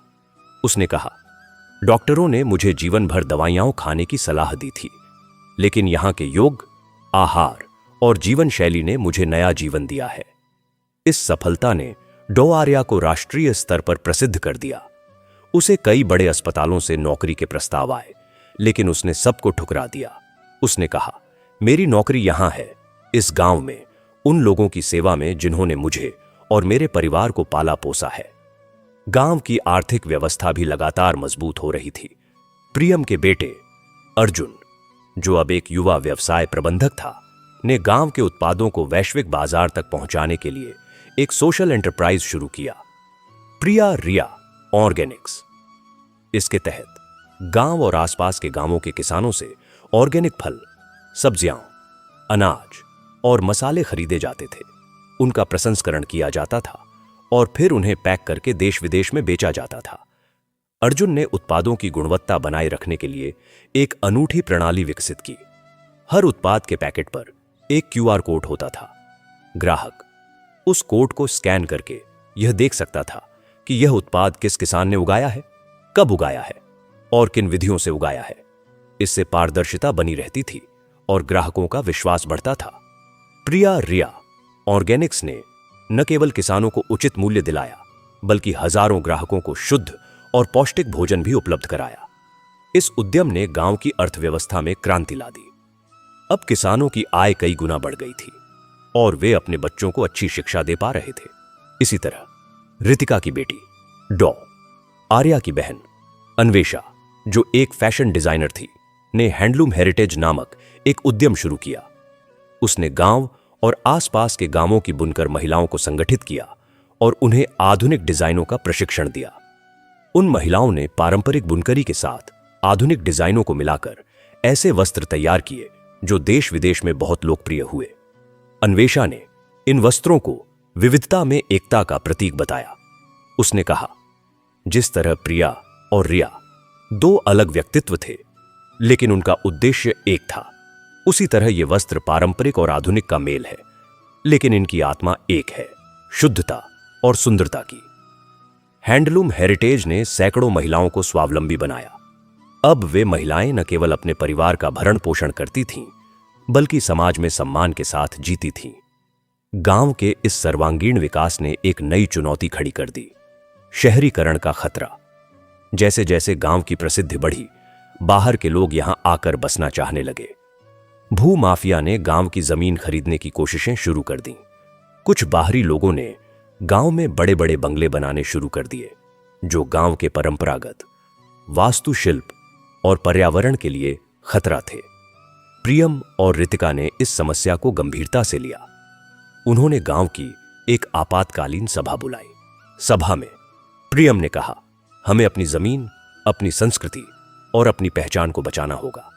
अगर हमने बाहरी लोगों को बेतहाशा जमीन बेच दी, तो कुछ ही सालों में रामपुर का अपना चरित्र खत्म हो जाएगा। हम एक और शहर बन जाएंगे और हमारी विरासत धूल में मिल जाएगी। गांव वालों ने एकजुट होकर एक ऐतिहासिक फैसला लिया। उन्होंने ग्राम सभा अधिनियम के तहत एक प्रस्ताव पारित किया कि कोई भी बाहरी व्यक्ति गांव में जमीन नहीं खरीद सकता। गांव की जमीन केवल गांव के मूल निवासियों के बीच ही हस्तांतरित की जा सकेगी। इसके अलावा गांव में किसी भी नए निर्माण के लिए ग्राम वास्तु शैली का पालन करना अनिवार्य होगा, जिसमें ऊंची इमारतों पर प्रतिबंध होगा और पर्यावरण अनुकूल सामग्री के उपयोग की बाध्यता होगी। इस फैसले ने गांव के चरित्र को बचा लिया। गांव अब भी वही सादगी, वही पवित्रता बनाए हुए था, भले ही उसकी ख्याति दुनिया भर में फैल चुकी थी। इसी दौरान गांव ने एक और महत्वपूर्ण पहल की, डिजिटल विरासत परियोजना। प्रियम के पोते आयुष, जो एक कंप्यूटर इंजीनियर था, ने वर्चुअल रियलिटी तकनीक का उपयोग करके गांव की पूरी विरासत को डिजिटल रूप में संरक्षित किया।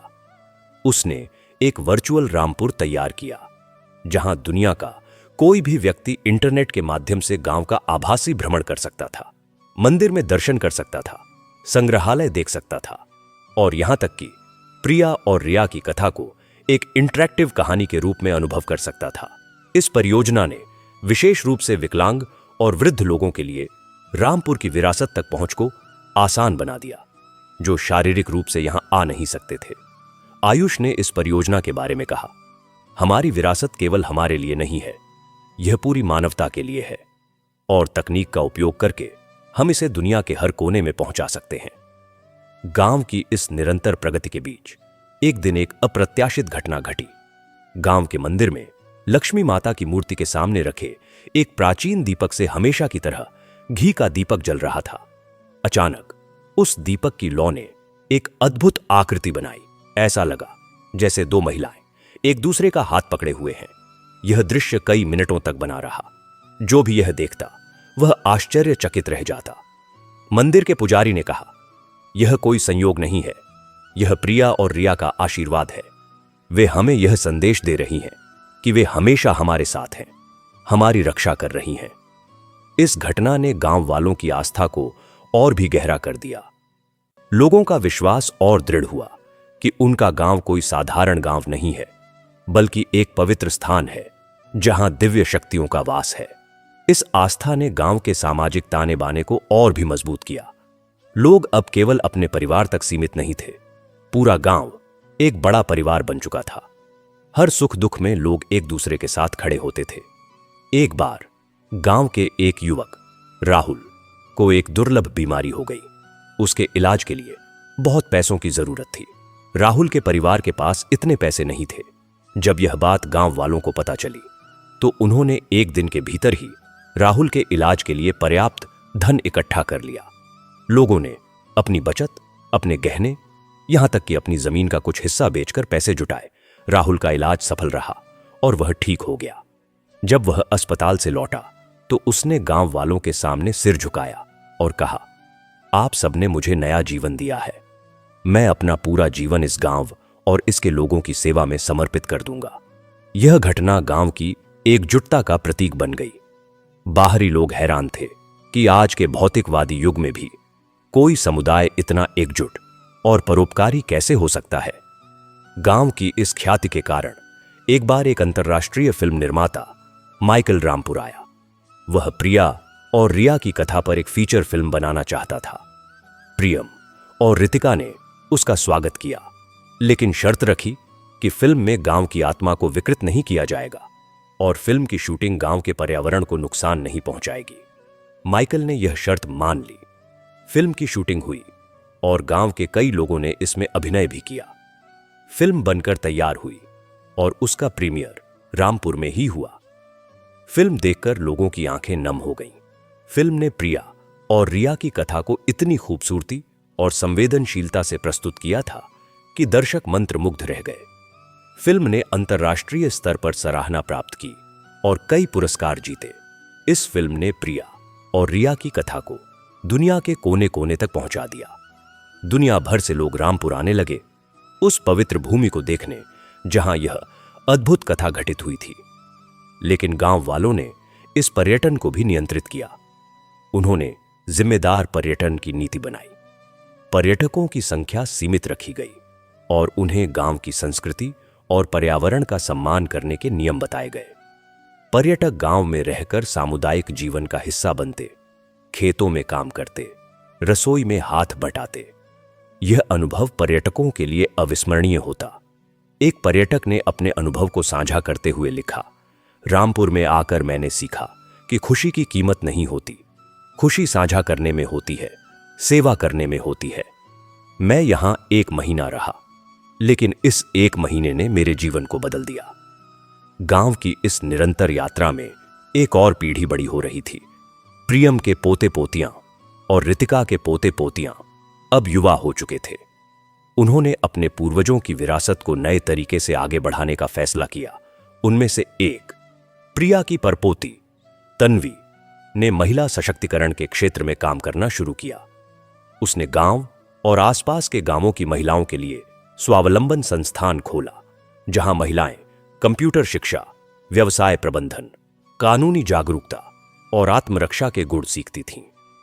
तन्वी का लक्ष्य था कि हर महिला न केवल आर्थिक रूप से स्वावलंबी बने, बल्कि समाज में अपने अधिकारों के प्रति भी सजग रहे। तन्वी ने कहा, प्रिया और रिया दादी ने हमें सिखाया कि महिलाएं किसी से कम नहीं हैं। वे चाहें तो न केवल अपना, बल्कि पूरे समाज का भाग्य बदल सकती हैं। मैं उनके सपने को आगे बढ़ा रही हूं। इसी तरह रिया की परपोती आदित्य ने युवा नेतृत्व कार्यक्रम शुरू किया। उसने गांव के युवाओं को राजनीतिक और सामाजिक नेतृत्व के लिए प्रशिक्षित किया। उसका मानना था कि देश का भविष्य युवाओं के हाथों में है और अगर युवा सही मार्गदर्शन पाए तो वे देश को नई ऊंचाइयों पर ले जा सकते हैं।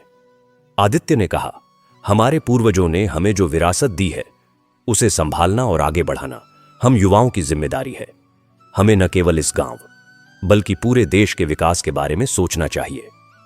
गांव की यह यात्रा अब 1 सदी से भी अधिक समय से चल रही थी।